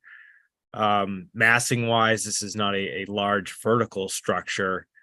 Under existing conditions, I think we, spoke to it to a degree in the notice, but certainly can expand upon that. Certainly under existing conditions, there's outdoor storage of materials, a variety of things. I don't think that the dwelling itself can afford for that. We identified a location on the property that was outside the 50-foot buffer zone to the coastal dune to respect that buffer and not require that waiver. It is up against the front, or I guess it's a side yard setback, 20-foot setback. So it's kind of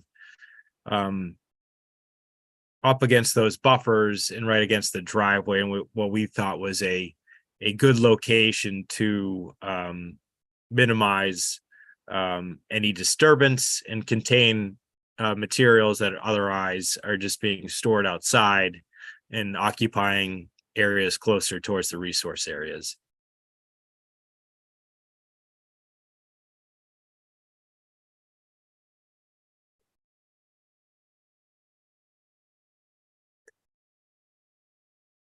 So if Seth, do you have any requests to make under those considering what Brian has had to say, or? No, I mean, I guess I understand the position. I'm not sure that a substantial alternatives, I'm not sure that meets my definition of substantial set of alternatives, but I hear what he's saying. Thank you. Yeah, and also just to elaborate on that point, I would say if this structure was on the west side, west of the dwelling, where it's like the last structure left, then I think it's a little bit more exposed. where we cited this,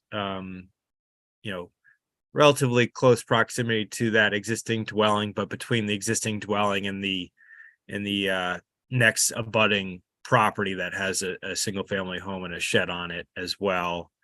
But we've tried to keep the structure minimal in nature, and buffered by the topography and vegetation.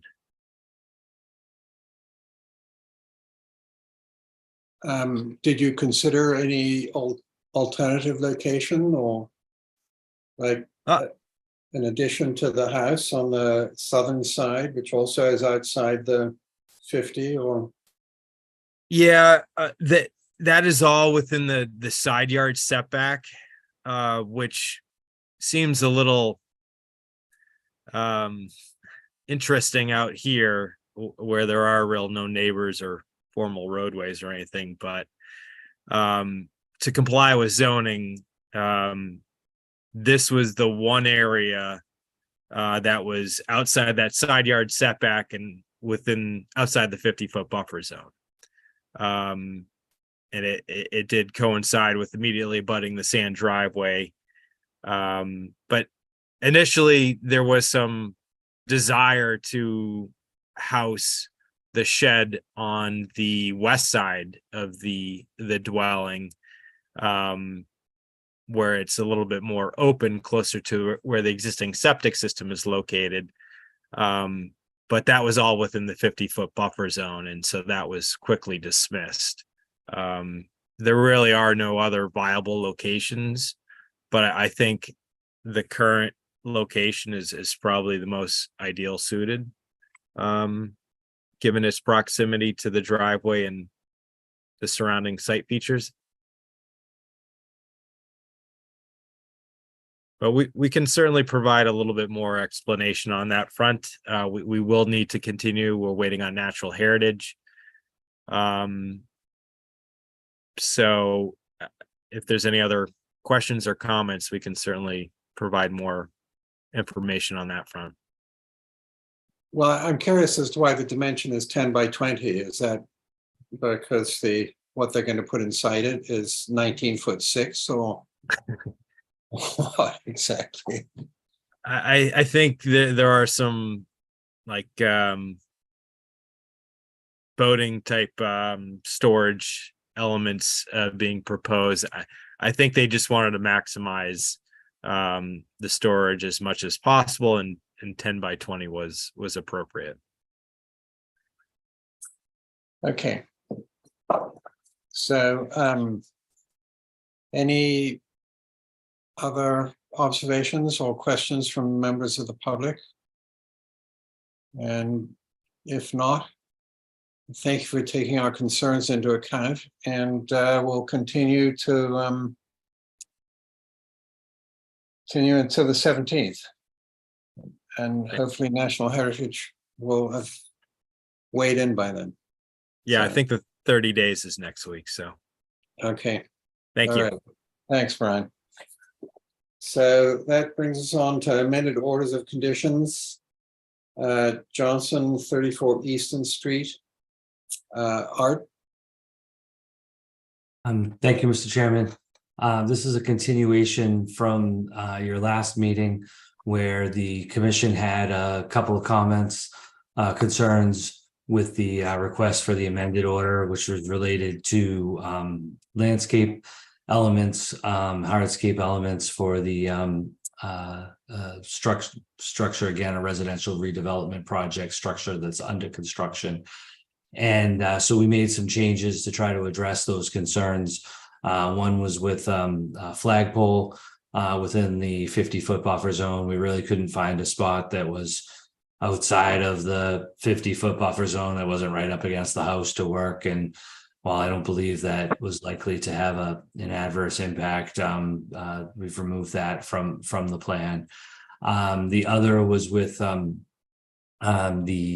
extension of the glass fence along the top of the timber steel bulkhead. We've eliminated that from the plan as well. And then we've modified the bluestone patio and provided a cross-section detail that instead of the patio being on again compacted processed gravel like a lot of them are, or stone dust, if you will, we'll use 3/4 inch gravel, and then we'll use 1/2 inch sand joints instead of stone dust to again try to help with the infiltration. And we put notes on the plan to that effect, and hope that addresses the concerns that were raised by the commission. Thank you, Art. Any questions from commissioners?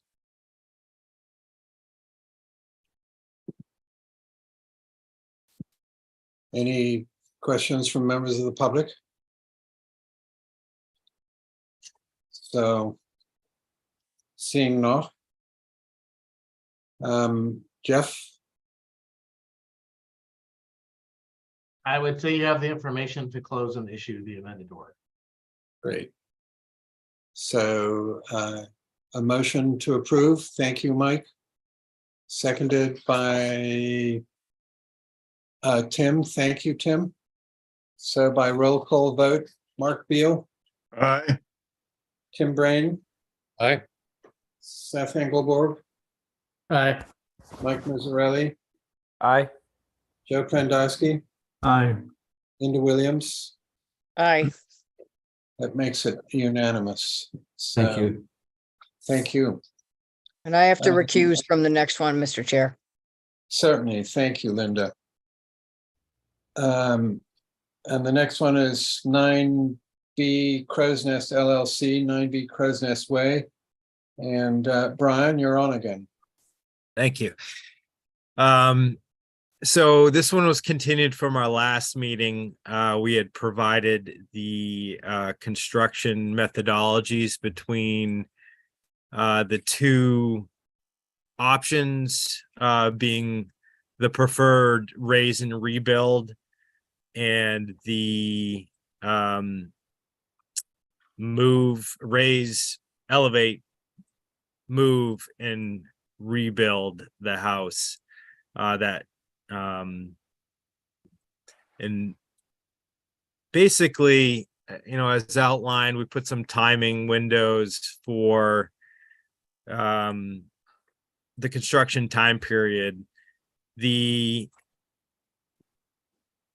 house move option does tack on another 11 to 13 weeks of additional time, and that kind of delays the ability to get the restoration work started sooner, whereas the complete demo and reconstruction in the approved footprint does allow for the restoration work, the buffer zone to the BVW restoration and the dune restoration starting earlier, potentially even as early as this spring. And so I think the overall concentrated construction window, again, we feel that that's a better for the environment to minimize that amount of disturbance given the resource area surrounding. I mean, I can pull up some plans just to refresh everyone's memory on everything. See Please. Mark's hand. And Mark, that's a good looking shirt. We're almost twins today. But let me share my screen here.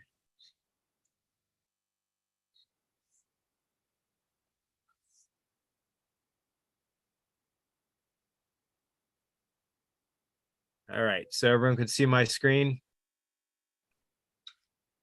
Excellent. So just to refresh everyone's mind, the coastal dune boundary goes through the house in that direction. The existing dwelling in red is what we're proposing to remove. The blue outline, which I just circled, or highlighted is the existing kind of massing of the existing house to remain. And so just to, walk everyone through this, moving the structure. So in order to install the pile supports that are pile driven, a larger piece of equipment needs to come in via the driveway and then access with a vertical clearance the proposed footprint. So the existing house needs to, if we're doing the raise and move and rebuild option, this slides back.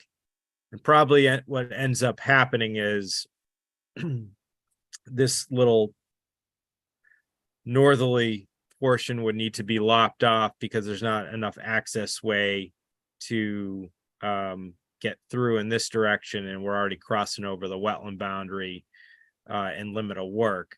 So even if it moves down in this location, you're basically occupying your full access footprint.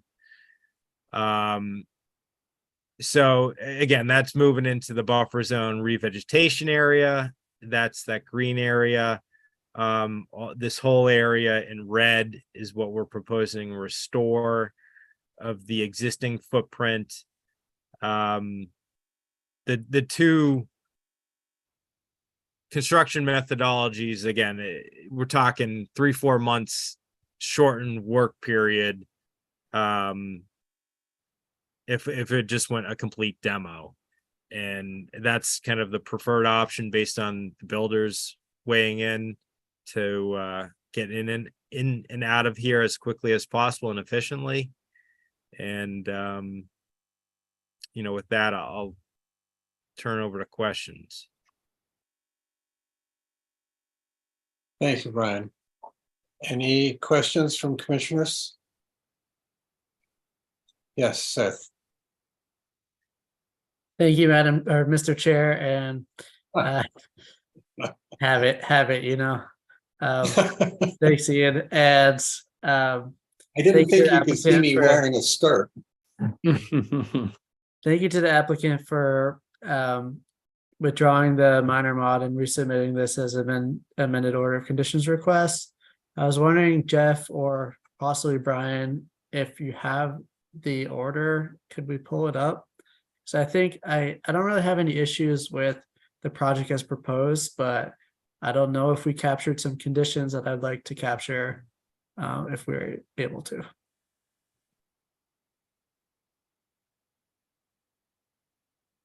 Do you have that handy, Jeff?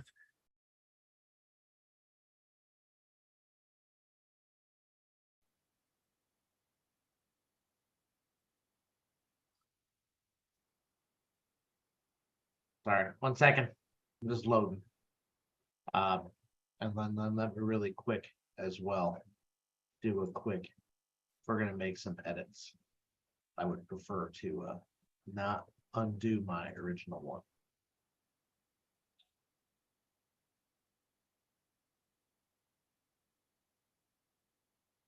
All right. Here is the original order.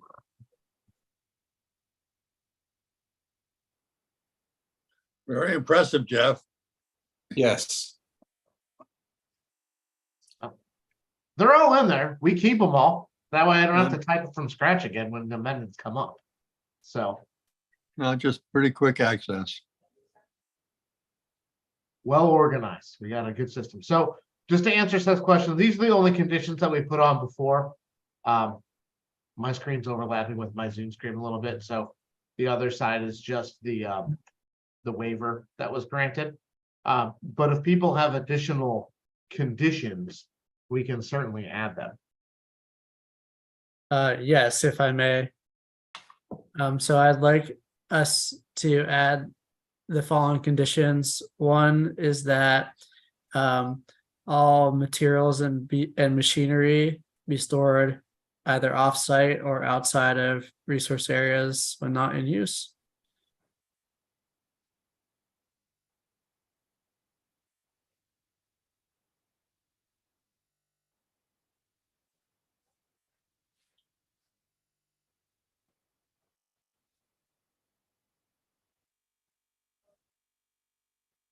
And second, since this is new construction, I'd like to request that we add our lighting condition into here as well.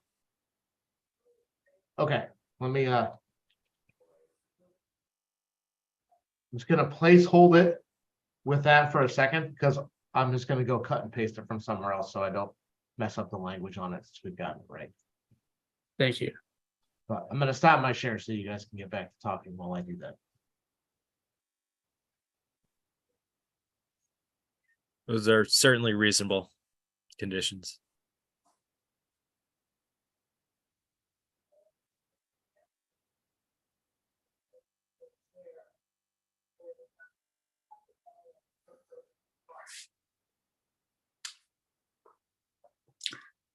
In the meantime, I have a question for Ian. Sure. Ian, in the introduction letter from Brian, he mentions that, let me read it to you. The house renovation, relocation, pile installation, move back, and continued renovation would take 2 to 4 months additional time. Do we take that into consideration when we're evaluating a project? That if it takes more or less time, is that a factor in our decision making? I don't think so, and unless it's affects nesting birds or Emergency something. orders would be one, but I mean, I didn't know if we did that. I was curious that Brian mentioned Well, we that. do under certain conditions. Seth, you were going to say to add? Yes, thank you, Mr. Chair. Respectfully, I mean, I don't think time itself is a concern, but it is valid that the longer a project takes, the more time machinery and materials and contractors are in resource areas, the more cumulative impact there is. So I would say it actually does matter, but to the extent it matters versus other things is sort of depends on the project. Okay, thank you. Yeah, and I always viewed it, the quicker you can get the restoration work and the plants in the ground and things stabilized so they start to establish, the better. Gotcha. All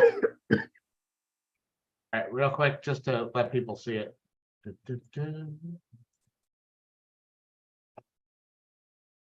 So I added those 2 conditions and then our normal language for the exterior lighting conditions.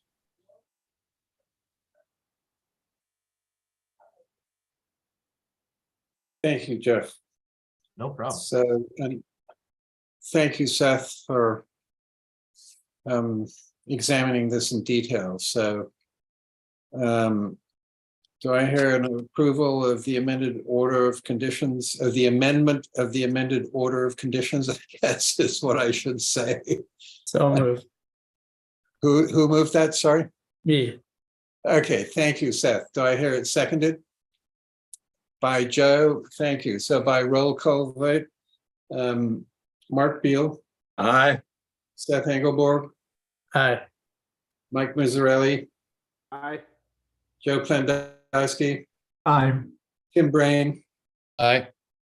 and Ian Golding, aye, with Linda Williams recused. So, Thank you so much, everyone. yeah. So that leads us on to minor mods.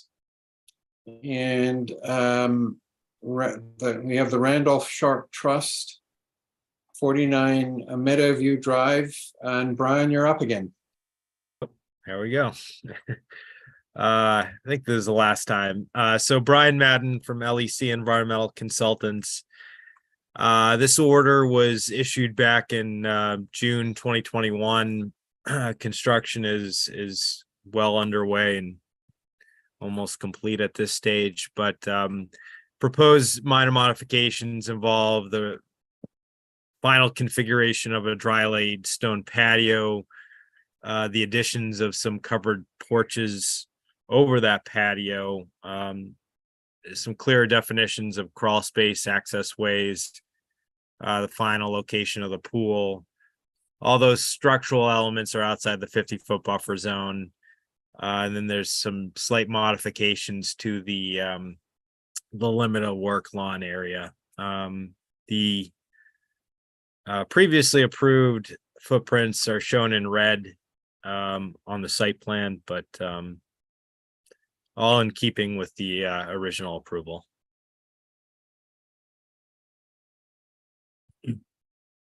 Thank you.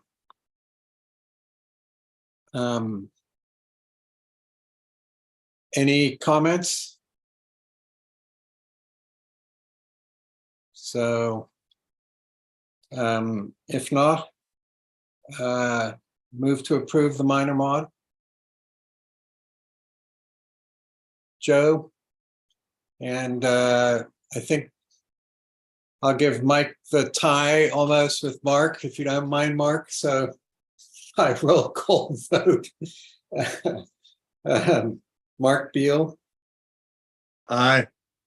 Tim Brain, Aye. Seth Engelborg, Aye. Mike Mazzarelli, Aye.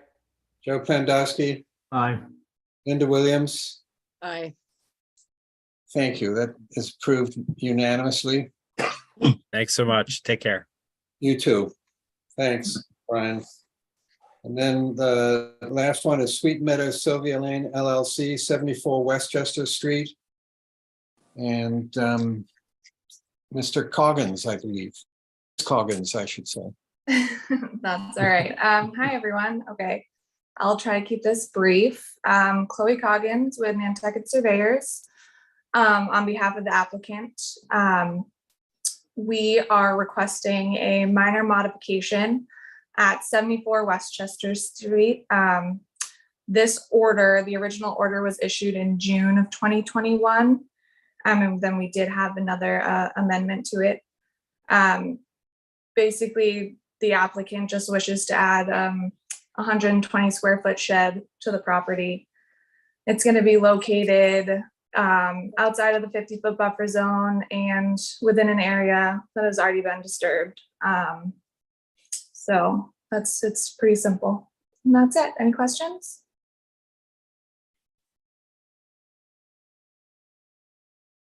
Thank you. Any questions? And seeing none, a motion to approve the minor modification.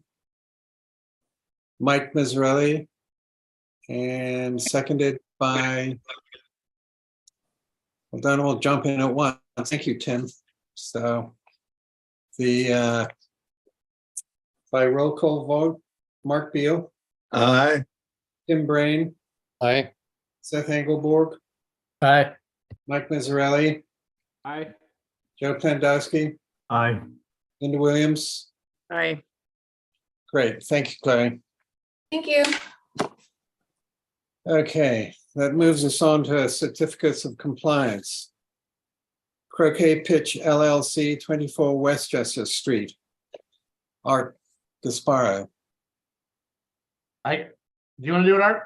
No, but I'm here if there's any questions, or I'll defer to Sure. Jeff. So this was for the construction of some additions and a rain garden at 24 Westchester Street. Upon our site inspection, we found the site to be in compliance and the project completed. And we don't feel there needs to be any of the ongoing conditions for this project and recommend its approval. Great.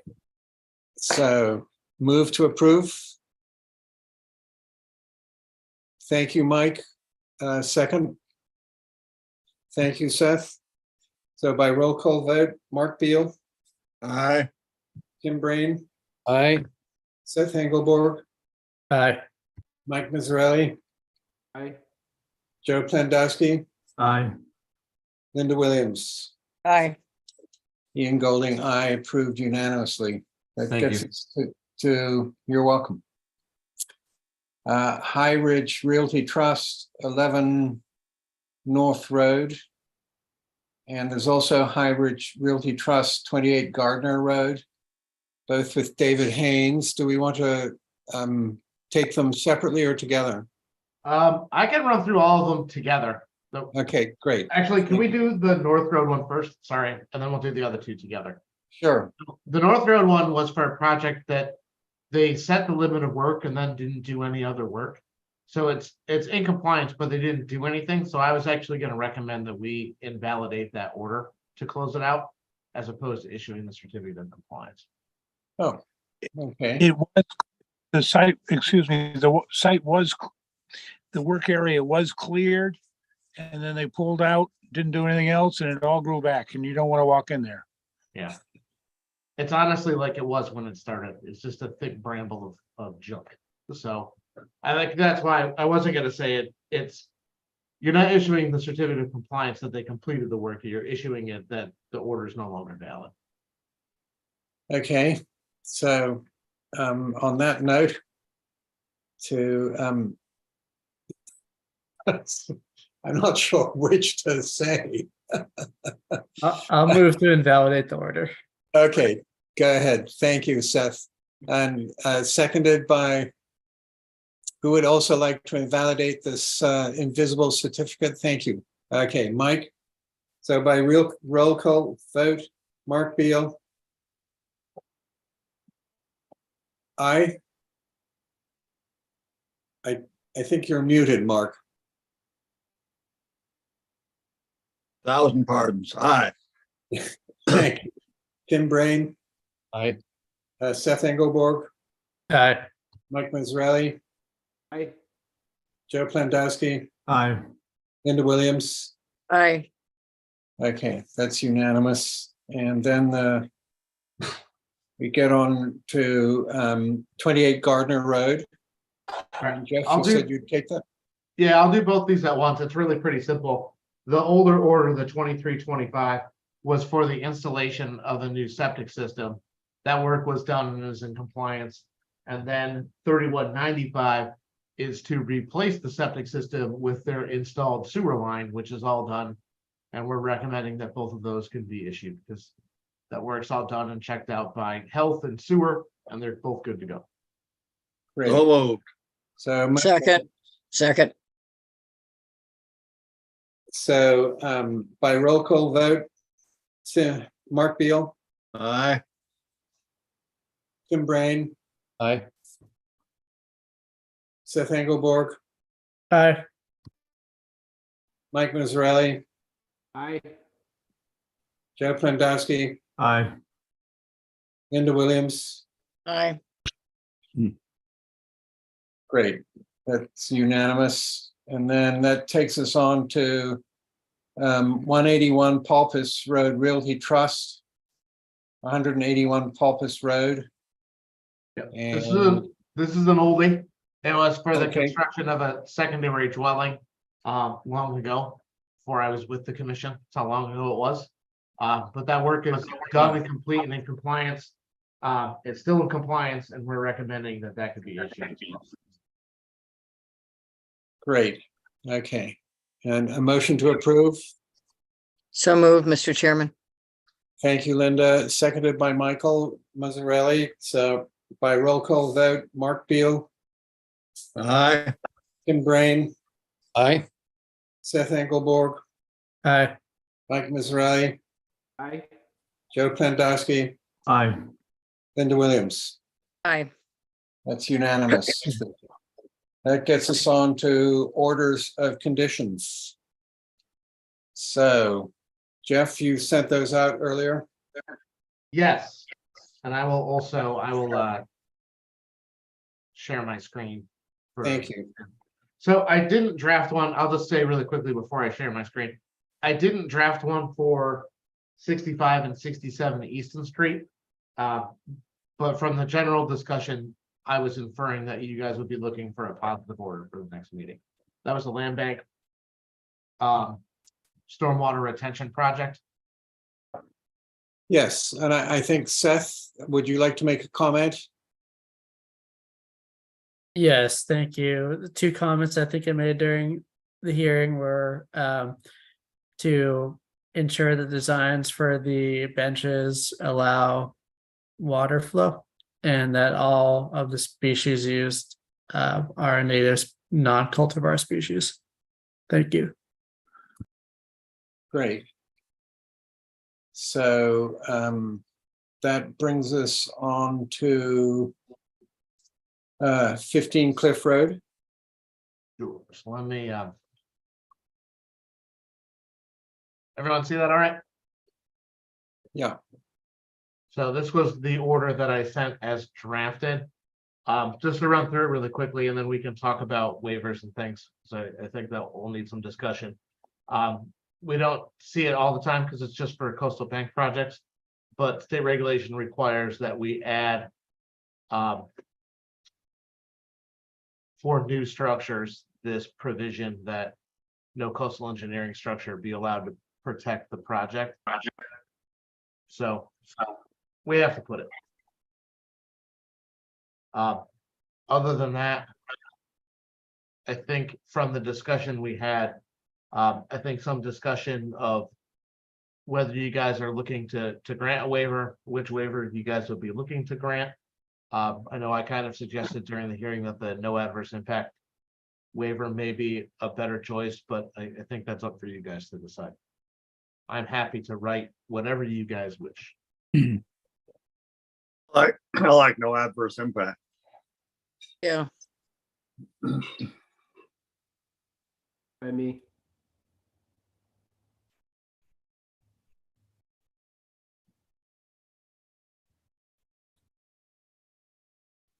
Let's see if I can smurf up something here really quickly.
All right, I apologize for typos as on the fly here.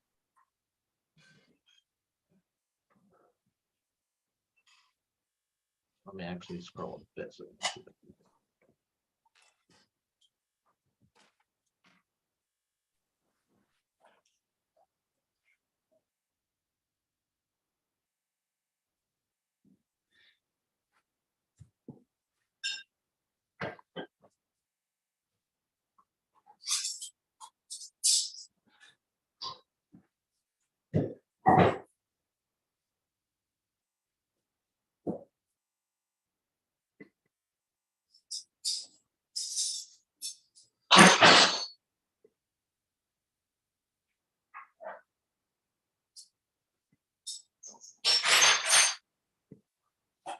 It's sad that I know that, but I know that it's letter A.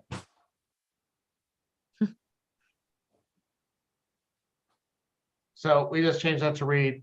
It has language. So the commission finds that given the existing disturbance on the site. I don't want to and there. I want a comma. The increase in horizontal separation from the coastal bank, the decrease in structural area between the 50-foot setback and the resource area. That the project as proposed will not have an adverse impact on the coastal bank's ability to be a vertical barrier to storm waters. In addition, there are no reasonable alternatives that allow the project to go forward in full compliance with the regulations. And then there's the waiver provision under section 393 F3A, the town of Nantucket wetlands protection. And I had a grammatical mistake I caught. I just need to put it in. So the where you have resource area, the A is missing. On area, it says, and the resource R. There we go. Yeah. Yeah, I have another error in there too. Need an and here. Got to get my dependent clauses linked up correctly. Don't want all my English teachers to get mad at me for using bad grammar. Mostly my mom. So Okay. Great. Any further suggestions? Or do we have a motion to approve as amended? So move, Mr. Chairman. Thank you, Linda. A second? Thank you, Mike. And so by roll call vote, Mark Beal, Tim Brain, Aye. Seth Engelborg. Abstain. Sorry, thank you, Seth. Mike Mazzarelli. Mike?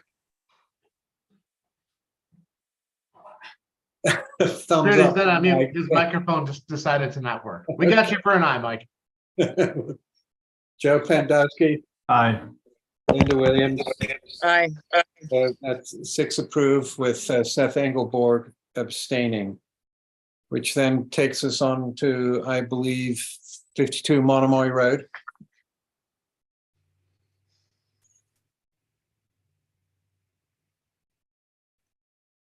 I don't think there was anything added there. Well, we discussed having a provision for the paving stones, didn't we? Yeah, We did. stones, paving stones. Yep. And which I think, from my perspective, it would be a good idea to add that to all future findings and conditions. I don't know how my fellow commissioners feel about that. That setting them on the 3/4 inch base of gravel or? Yeah, yeah, and using sand rather than dust. So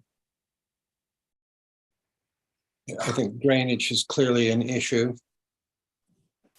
I think it makes a lot of sense, seeing if they're particularly there, I mean, they're under our jurisdiction. They're in an area where they should be careful about drainage, and that Right. makes for much, much improved drainage. Thank you, Mark. I agree. Certainly the sand base, or I'm sorry, gravel base, the sand could tend to blow out. Stone dust is permeable, but I don't really have a problem with it. So I Three-quarter just- inch, I added, three-quarter inch stone. 3/4 inch stone for the base, yes. yeah, so I added the dry lay patio shall be constructed on a 12-inch base of 3/4 inch gravel with sand used to fill the joints. And do we want any specification for how wide the joints are?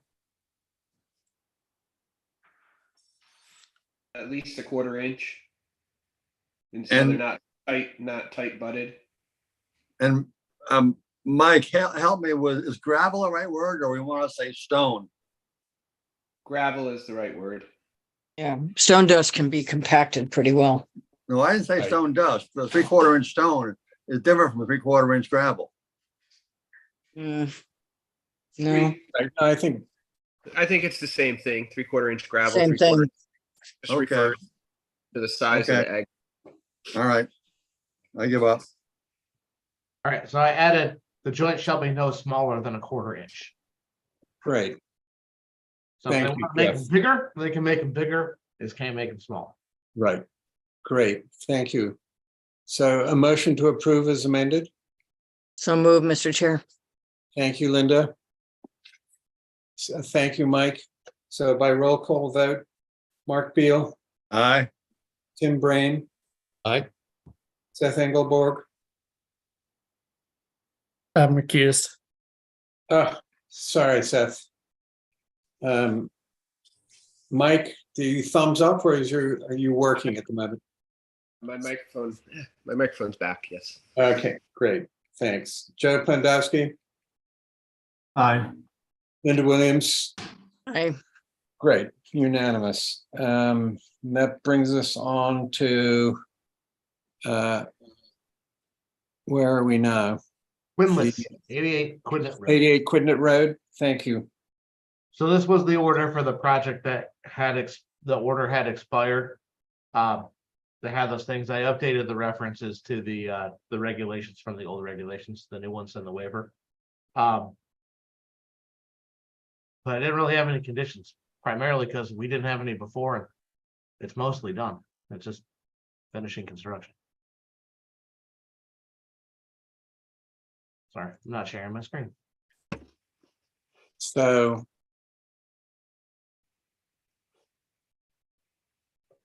So like I said, I updated these to the new correct numbers. Other than that, I just updated the plan of record and that's about it. And then called out the two elements specific to this application that were different. Thank you. So, yes, Seth? Thank you, Mr. Chair. So I think anytime there's unpermitted work in the order, we should say that this permits the after the fact approval of an unpermitted window well. I think that needs to be memorialized. Thank you.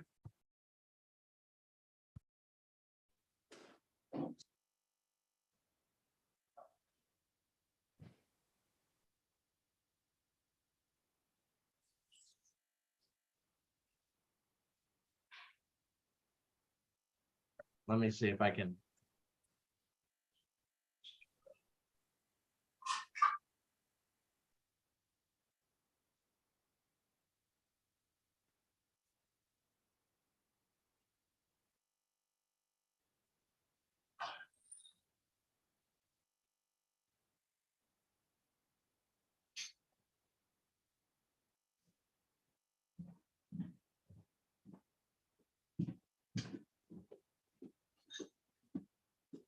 Does that read a little better, Seth? This order permits the relocation and renovation of a previously approved dwelling.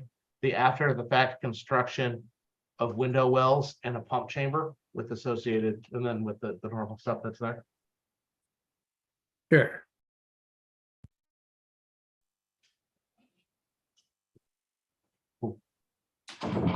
Thank you, Seth.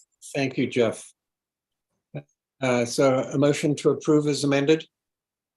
So move, Mr. Chair. Actually, Joe beat you to the punch, Linda. So Second. with Linda seconding, Mark Beal, Aye. Tim Brain, Aye. Seth Engelborg, Aye. Mike Mazzarelli, Aye. Joe Plandowski, Aye. Linda Williams, Aye. Ian Golding, aye. So that takes us on to 31 Squam Road. And I've recused from this one, Mr. Chair. Thank you, Linda. All right. So this was the one that we talked about. We had the nice butter who came and spoke to us about it too. This was the one that they are moving the existing structure outside of that's currently inside the 50, outside of the 50.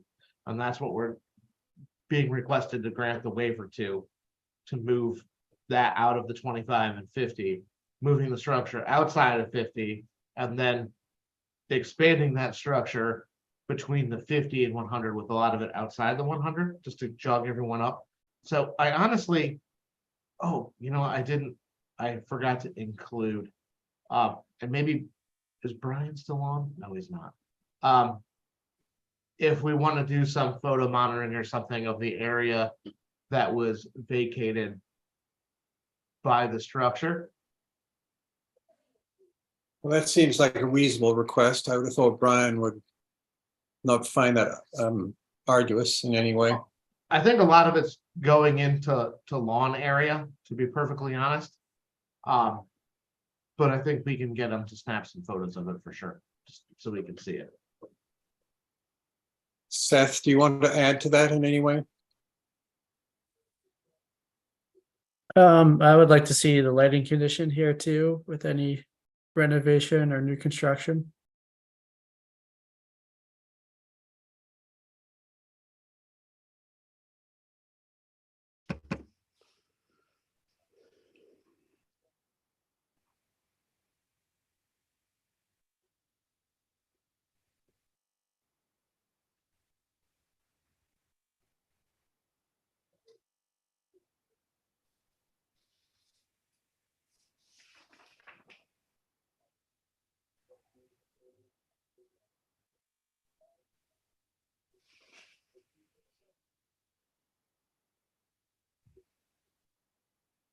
Second, let me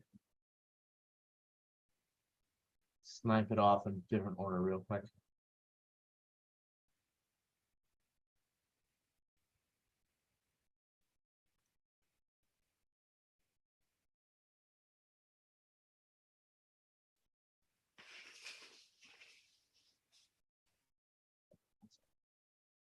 having some issues here. Did you add the lighting paragraph, Jeff? Yes, I am in the process of doing so. I just, Oh, thank you. I made the really great idea there that I opened up another window on my screen and tucked the order behind the Zoom screen and then couldn't see what I was doing. So I'll do a little unshare to get it back. Okay. So there I added 21 all exterior lighting and then just that photo monitoring condition. Great. Thank you. Any other suggestions or a motion to approve as amended? So do I thank you? Thank you, Mark, and seconded by Tim. Thank you, Tim. So by roll call vote, Mark Beal, Aye. Tim Brain, Aye. Beth Engelborg, Aye. thank you. Joe Pandowski Aye. and Ian Golding, aye, with Linda Williams recused. I think you forgot me So- on. Ian. Sorry? You forgot me on that one. Oh, Mike, forgive me. No worries. And so that's 6 approved with Linda recused. So what can I say? It's past my bedtime. The and that gets us on to 4 Codfish Park Road, I believe. No, that Nope, gets us 83 on to Sankey. the sorry? 83 Sankey, Bailey. Thank you. 83 Sankaty. So I preemptively probably beat Seth to the punch on it this time. It's the same order that we had approved essentially last time. However, I didn't have it in the draft. I just added it in the exterior lighting condition that we've been adding. But other than that, it's the draft that I sent.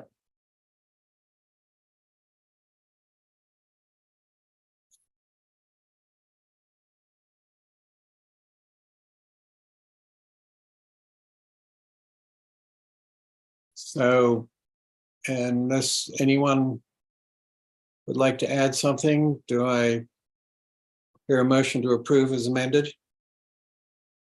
So moved. Thank you, Joe. Second. Mike just beat you there, Linda. Yep. So by roll call vote, Mark Beal, Aye. Kim Brain, Aye. Seth Engelborg, Aye. the redoubtable Mike Mazzarelli, Aye.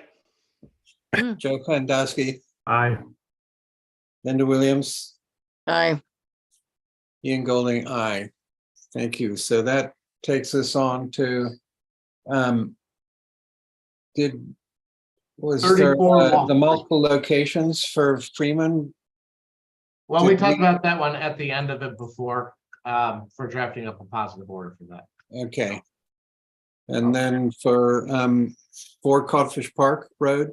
That got continued without hearing. Okay. Yeah, So the next one we have Ian is 34 Walsh, Oldakowski. And I apologize if I said that wrong. You did. I knew I would.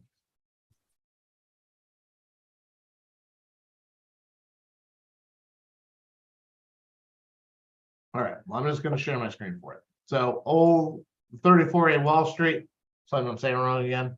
I also added really quickly, I didn't have any on this. I did add number 20, the exterior lighting one from the original draft. But I did clarify that it's directed away from the vegetated wetland resource area. Because the other resource area in question here is land subject to coastal storm flowage. And I don't know how you do that. So called it out to the vegetated wetlands specifically. Can't remember. Is this a Bluestone patio one too? yes. Yeah, Art was kind enough though. I believe he called it out on his plan on this one, or am I misthinking of the wrong plan? Art can correct me if I'm wrong. Yeah, I just didn't know if we wanted to put it in the condition. I think from my perspective, I'd like to have it added. Thank you, Mike. Do you mind, Jeff, adding the same condition as you did for the last one? How fast I type in. Done. Well, I've always been impressed, Jeff. Wicked fast. Look at that. Speed of light. Or copy and paste. So, a motion to approve as amended, please. Thank you, Joe. Thank you, Mike. By roll call vote, Mark Beal, Aye. Tim Brain, Aye. Seth Engelborg, Aye. Mike Mazzarelli.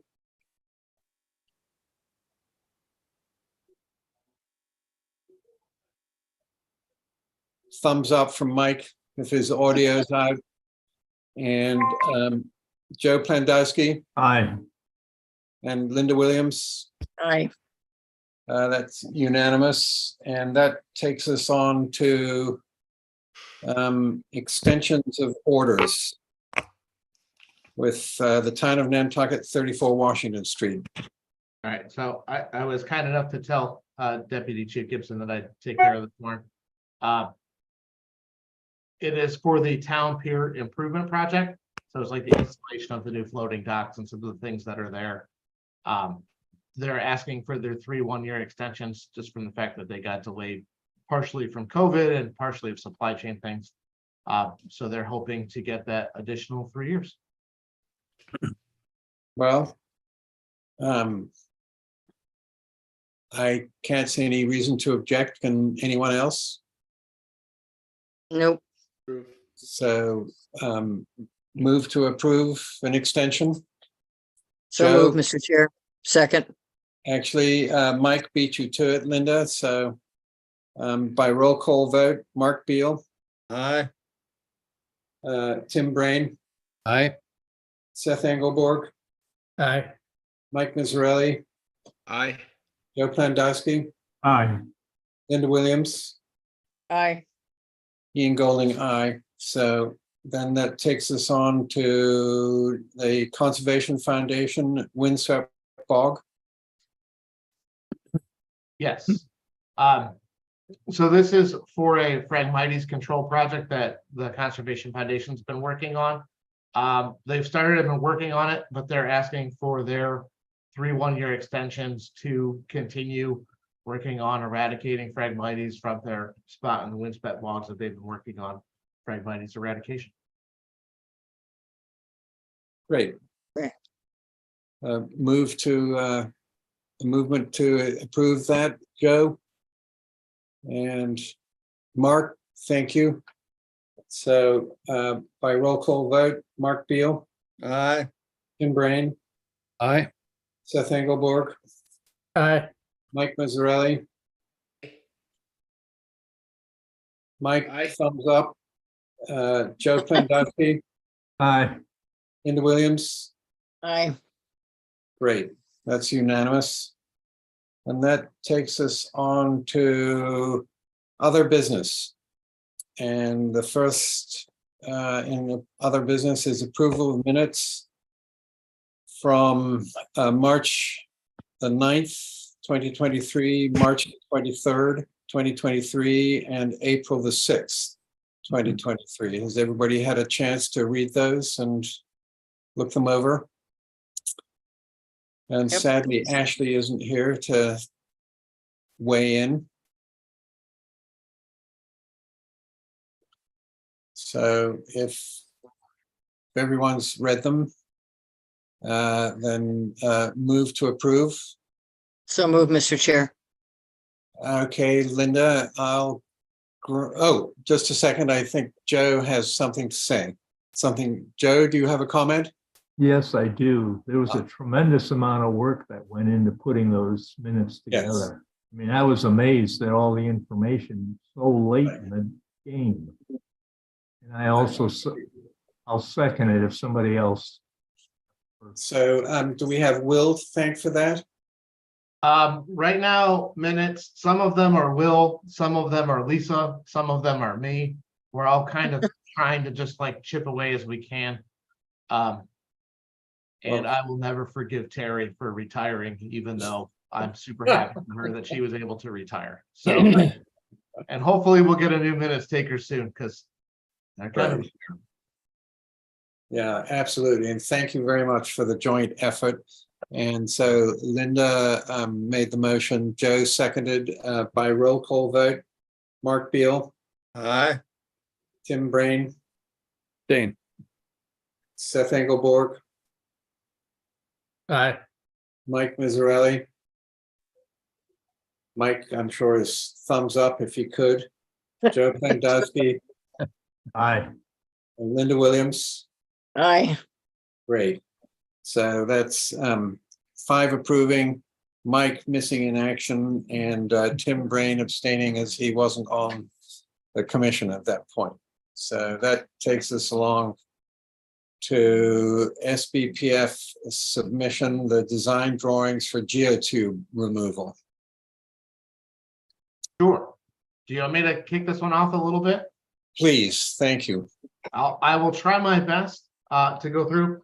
So SBPF submitted these to us and through Vince as well in our office, and Vince is here on behalf of the town as kind of the town contact person for this, but they submitted these to us and from what I inferred, to demonstrate that progress is being made on these and that they're looking to engage contractors for further review and are intending to get this set to 100% as soon as they can.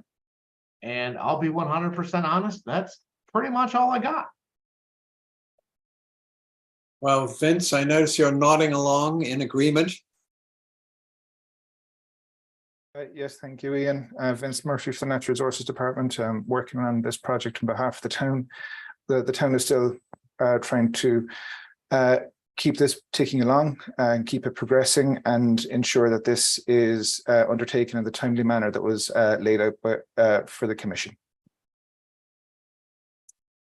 Thank you, Vince. Seth. Thank you, Mr. Chair. I appreciate the submission. I looked through all the sheets. I read every single word on there, and I think the designs are pretty well thought out, and I look forward to them engaging the contractors. But I do have one specific comment related to sheet B100. That's existing conditions and proposed work plan views. The first note under general notes, number 1 says, prior to performing any work in these contract documents, resident structures number 93, number 97, and number 99 must be removed or relocated. Those are the structures on Baxter Road they're referring to. And I think that is an opinion. I think that it could be chalked up to be a professional engineering opinion even, but I would hate us to accept that and create a binding situation where we're agreeing to that. So I want it to be on record that that's an opinion. Thank you. Thank you, Seth. If I may, Mr. Chairman, I would hope that when we move further through that they would be in attendance for discussion, for feedback, and further review and comment on all of these. So if there are other thoughts from others, that there could be more of a detailed conversation. Absolutely, I agree completely. Joe? Yes, the question I have is there going to be a meshing of the plans with the town and the removal of those geotubes?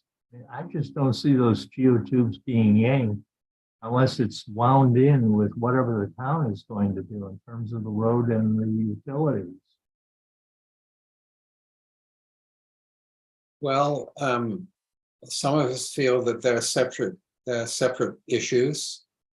that our removal order is separate from other issues. And so I think we're all trying to juggle with this.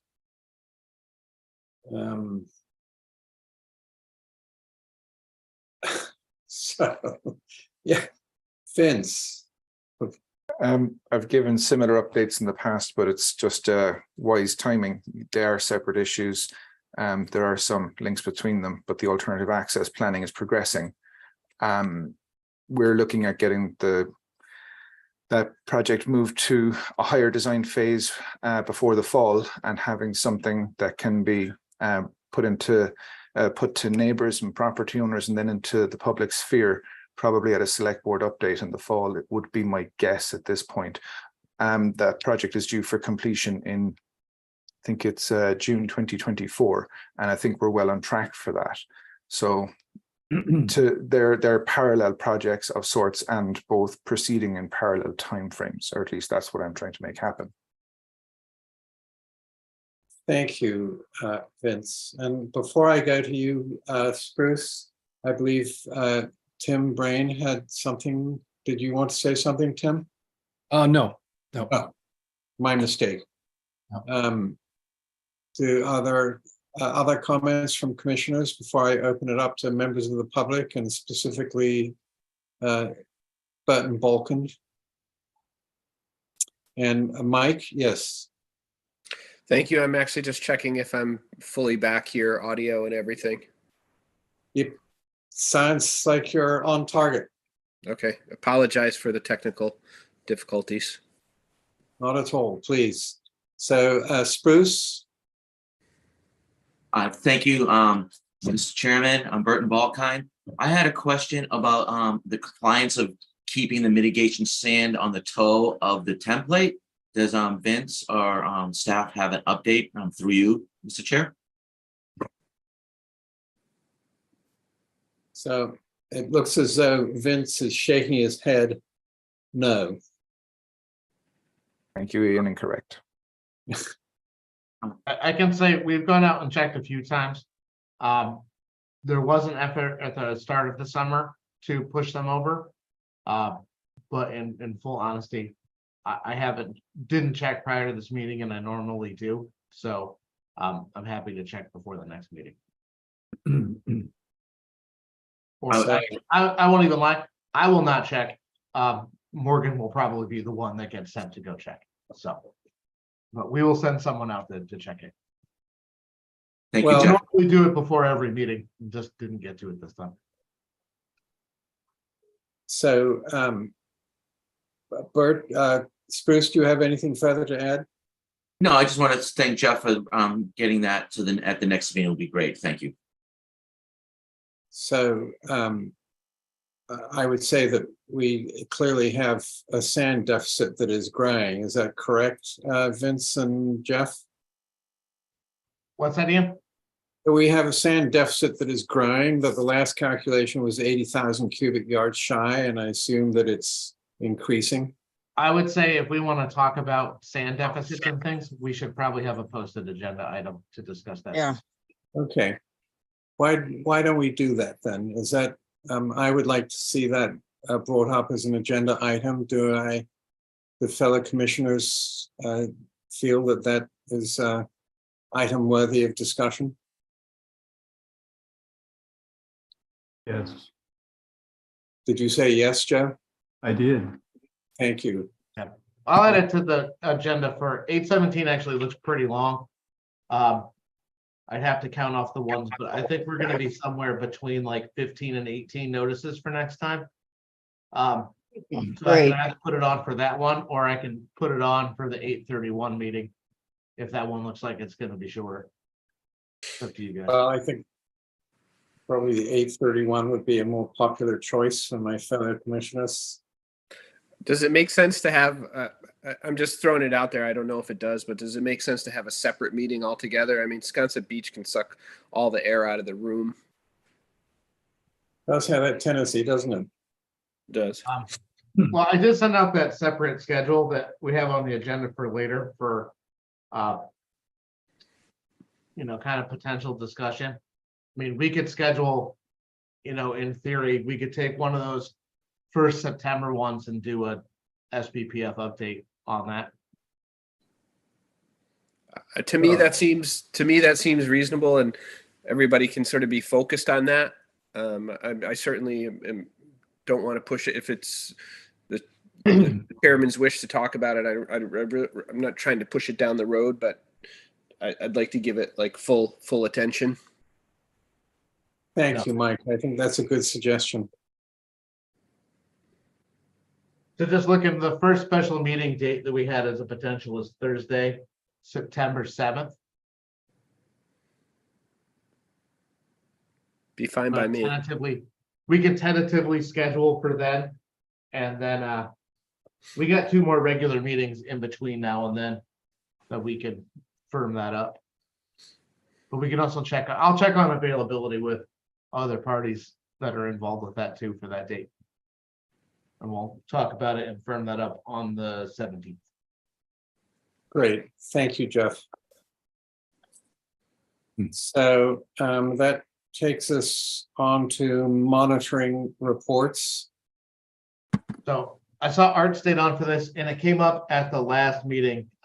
Commissioner Engelbert brought it up that the required monitoring report, the first one for 21 Meter Street came in. And the work that was done on site, obviously there's a little bit of stockpiling of materials from regrading the site and clean up to some debris, but they did install the approved rain garden in the back and got the vegetation in, and that site is mostly revegetated. I think a lot of it is a little bit patchy, but it's mostly seemingly like nut sedge across the site, and then rain garden stuff. But that's the work that's there, and that site is just sitting there right now in that condition. Thank you. We did go take a look. We spoke with Mr. Jones, the property owner as well. And we talked about what had gone on the site, and this is it. So. Thank you, Jeff. No problem.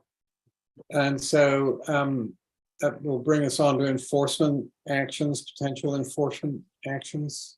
So I think if it's all right with you guys, I'll cover 79 Baxter because we had talked about it as a potential enforcement action. So we've been looking at this quite a bit and checking in on it. And, I know there's video footage and photographs and old permits and all kinds of things that are involved here.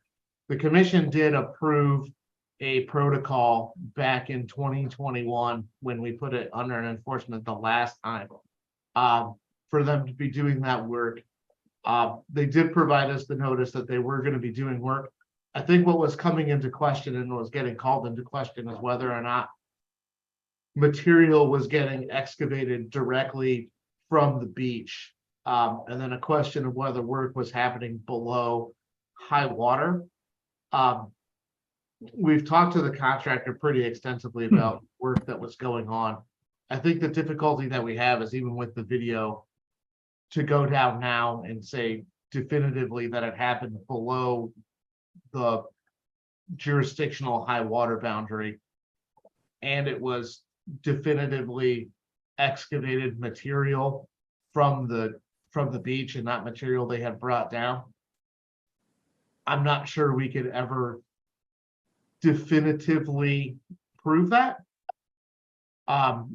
We've talked at great length with them now about making sure that we find ways to either better mark or delineate the material that was pushed down. I'm not sure how we're going to do that and then brought down to the site. Because usually it gets dumped over at the end and then carried down by the Bobcat or skid steer down to the project area and then delivered onto the structure by some sort of backhoe. And marking out more clearly the jurisdictional high water boundary, because one of the things that we run into, not just with this project, but with other projects, is we get into an issue where there's a difference between observed high water and jurisdictional high water. And, tides fluctuate on a daily basis, and the amount of water that runs up fluctuates on a daily basis with what part of the tide cycle you're in. Tides itself shift from day to day, winds and things that are there. And that can push that observed water line around a little bit. The jurisdictional line is a little bit more static, but it unfortunately is at like elevation 3. So it's usually much lower on the beach.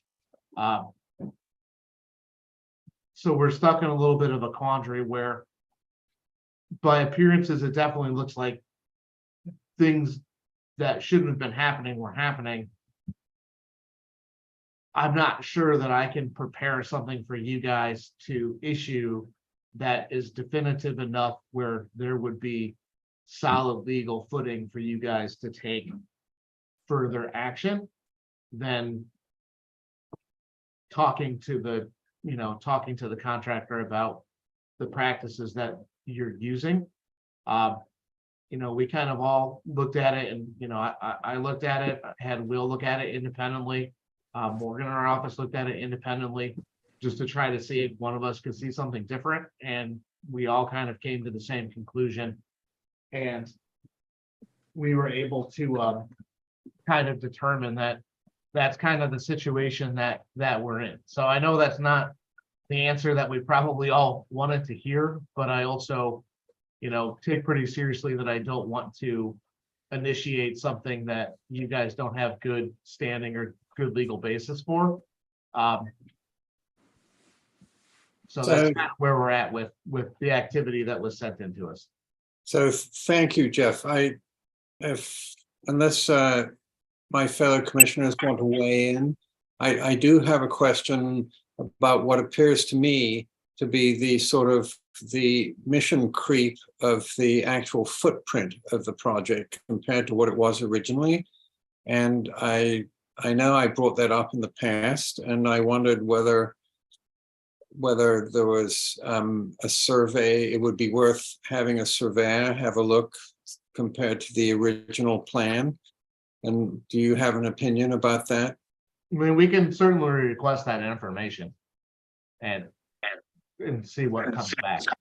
I don't think that's inappropriate at all to say we have some concerns that it's moved out a bit. I know it came up before and they provided some things, so I think they could update their 2021 submission to the 2023 version, and could certainly at least provide some clarity to where it's sitting. Good. So are we in a position to hire an independent surveyor? We could. I think I would prefer first to take in information submitted by the permit holder, and then we can either have it independently verified, just for property access issues and things. I don't want to necessarily go out without kind of full disclosure that we're going to send a field surveyor out to somewhere. I don't want to put them in an awkward position, but I think we could certainly request it, get that information, and then get that verified by an independent party. Maybe more. Thank you. Practices. Thank you. And Spruce, I see your hand up. Yes, Mr. Chairman. Appreciate Jeff's explanation, a point of what his discussion. I feel like if Jeff and staff couldn't quite know exactly where the different tide marks were that they had to use, it would be probably impossible for someone on an excavator to be digging and know where it is. So if staff doesn't know, I'm sure that the unqualified excavator who's just digging sand. So I would suggest strongly that in any future work being done there's some kind of monitoring, maybe it's like you mentioned, a survey or some other kind of system where we can ensure that they're staying in the right area for mining sand and working on the project. The other point I wanted to make was I asked Jeff for information on the permit holder, and he gave me an extensive amount of information. I'm referring to the WPA Form 9 enforcement order. It was dated January 12, 2007. And in there, there is mentioned that the permit is out of well, hold on. Yeah, the permit is out of it was out of compliance from 2007. I'd like Jeff to comment. He did mention a little bit about compliance issues in the permit. I'd like to get the permit into compliance. I know right now SBPF has the removal order on for the geotubes. I don't know how that affects this project, but it seems like in this project that the paperwork he gave me that that the order of conditions expired January 12th, 2007. It says no certificate of compliance. Maybe Jeff or someone staff could comment on that, and then how we're going to remediate that if that is a problem. Thank you. Jeff, would you like Same way. So, yeah, I think the easy answer to that is, obviously we sent Spruce the permits that are there. I'll do a little bit more digging to make sure there aren't any certs that were issued on it. They don't always get recorded. So I'll pull that together. And I think if people want, maybe we'll take the most valid version of those 2 permits. And for that meeting on estimated the 7th of September, maybe we'll just do like a kind of a condition by condition breakdown on where we feel it is relative for compliance for you guys to review and discuss. I think that would probably be the cleanest and easiest way to do all that. Thank you. Thank you, Jeff. So that brings us to reports, and I stepped off of crack at our last meeting, and Tim Brain volunteered to become our new crack representative. Tim, have you had a meeting yet? Yes, we did. Before I get into that, if you don't mind, Mr. Chairman, September 7th, I am at a memorial service from 4 until probably 8 o'clock. So that's off island. So if you could just make a note that that's not a great time for me. And since it's such an important issue, I'd like to be part of it if we can do it another time. Absolutely. And I'm sure, I think that means we will definitely move it to another date. Thank you. Thank you. So the July 25th crack meeting, I don't know how you do these reports, but I'll go quickly. There was an election. Peter Brace was made chair. Sarah Boyce was vice chair. Doug Rose secretary. So and I think those are all new appointments, I think. Let's see. There was a report by Emily Goldstein Murphy, I guess from Land Bank. She's the research ecologist, about a joint Land Bank and Sewer Department proposal for Lily Pond. It's a grant proposal, and it proposes a bunch of things: water treatment, accessibility, boardwalks, improve water flow, and I don't really understand my own notes here, but I think it's part of a 5-year partnership to study downtown watershed. So there was I think if anybody wants to get more information, Emily had a little presentation. The next thing that happened, there was a report on the Sconset Bluff joint workshops that were in the spring. There was a document on that. It's better to look at the document. It's hard to summarize, and because it's really fairly complicated. I'm pretty sure that's a public document. So there was Vince talked about sort of initiated the discussion of coastal resilience districts. And there's documents on this as well, but basically it's looking at the idea of creating coastal resilience districts around the island as a way of sort of facilitating the work that needs to be done in various spaces. We had a brief discussion about it. We're going to have a bigger discussion next meeting, and we're supposed to give our ideas to the select board by September 1. So I would say the two issues, big issue is if you're going to create coastal resilience districts, there's sort of three options on how to do it. One is, are there general Massachusetts laws that you can use to do it, or a special act of the legislature, or can you do it through Nantucket bylaws?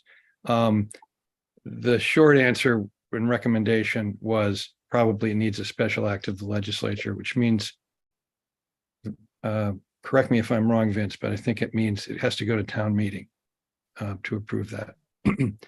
So we're going to discuss it more at the next meeting and try to come up with some recommendations, I guess, to discuss with the select board. The other report was that the town, and I can't remember who gave this report, but the town submitted a coastal zone management, submitted a proposal for a coastal zone management grant for feasibility study.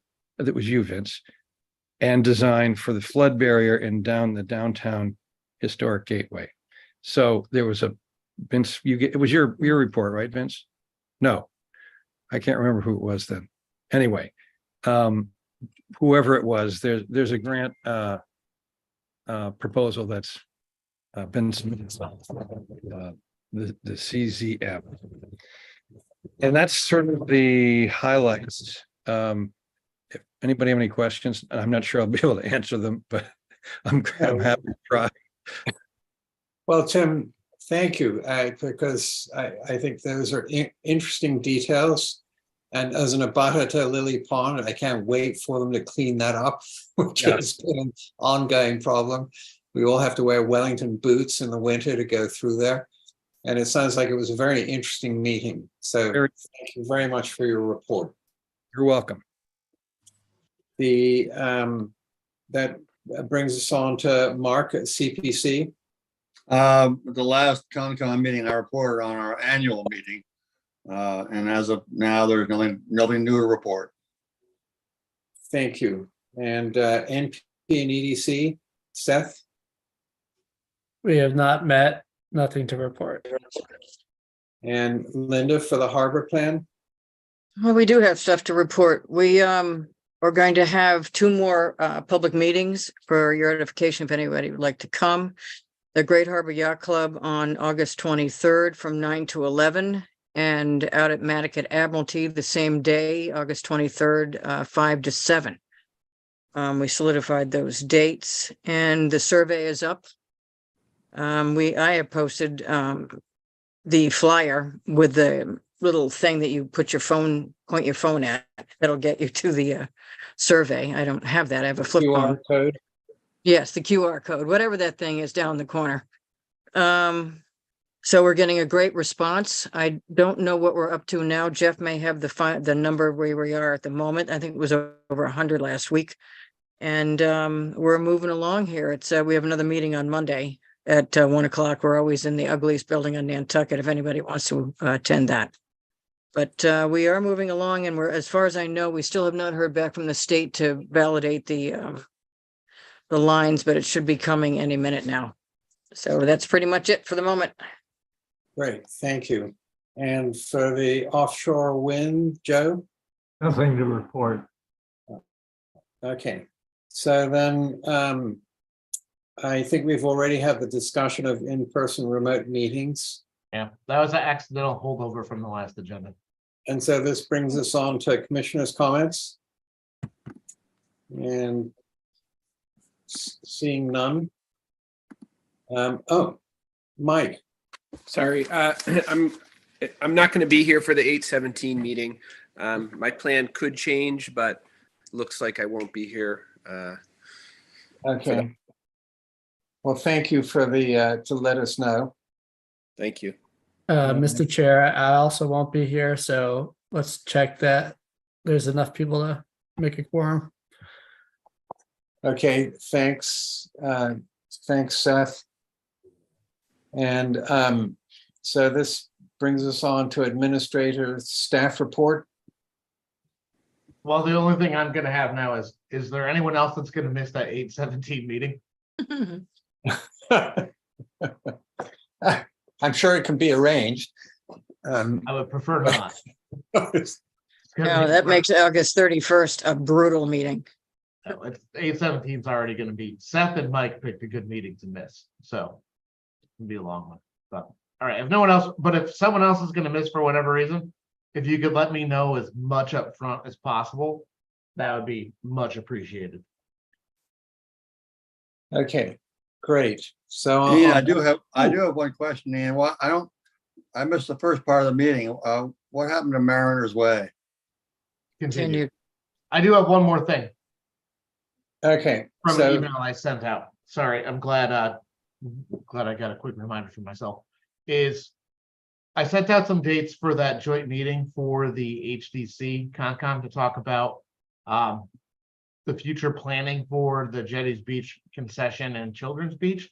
It looked like from everyone's responses that 8/14 was going to be the best date. I know that doesn't work for everybody, but it's most of the quorum that we need. So if that's all right, we'll go ahead and schedule that for 8/14, and I'll send out the information about that tomorrow. I thought it was the following week that was better for everybody. I didn't see a whole lot of yay on 8/14 at all. No, well, I did. All right, because I can't. I have planning board. I mean, it's odd that we can all get together for a special meeting. I would just take the best. Right. I mean, I think really what the town is looking for trying to do it is there's obviously, especially the Jetties Beach building, where it's this old historic structure. And what the future planning is, I think just to get an idea of what the requirements are going to be and what the boards may be looking for to start even thinking about long-term planning and designing for that project. So it's nothing that's even like set in stone. I think it's more of like a organized brainstorming sessions with the two boards that will probably have the most to say about it. What time is that meeting and where? It is going to be, it's at 4. Vince, do you remember? I know you're still on there. So. Yeah, as far as I remember, Yeah. it's 4 to 6 p.m. and we haven't set a location. Because they meet in person, just so you know. Yes. No.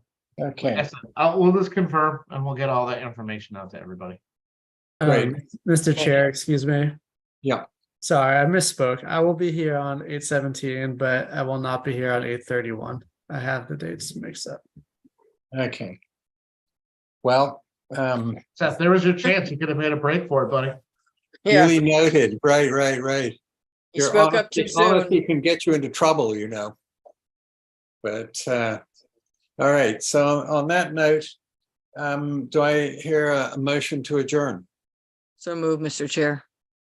Second. Excellent. Well, by a roll call vote,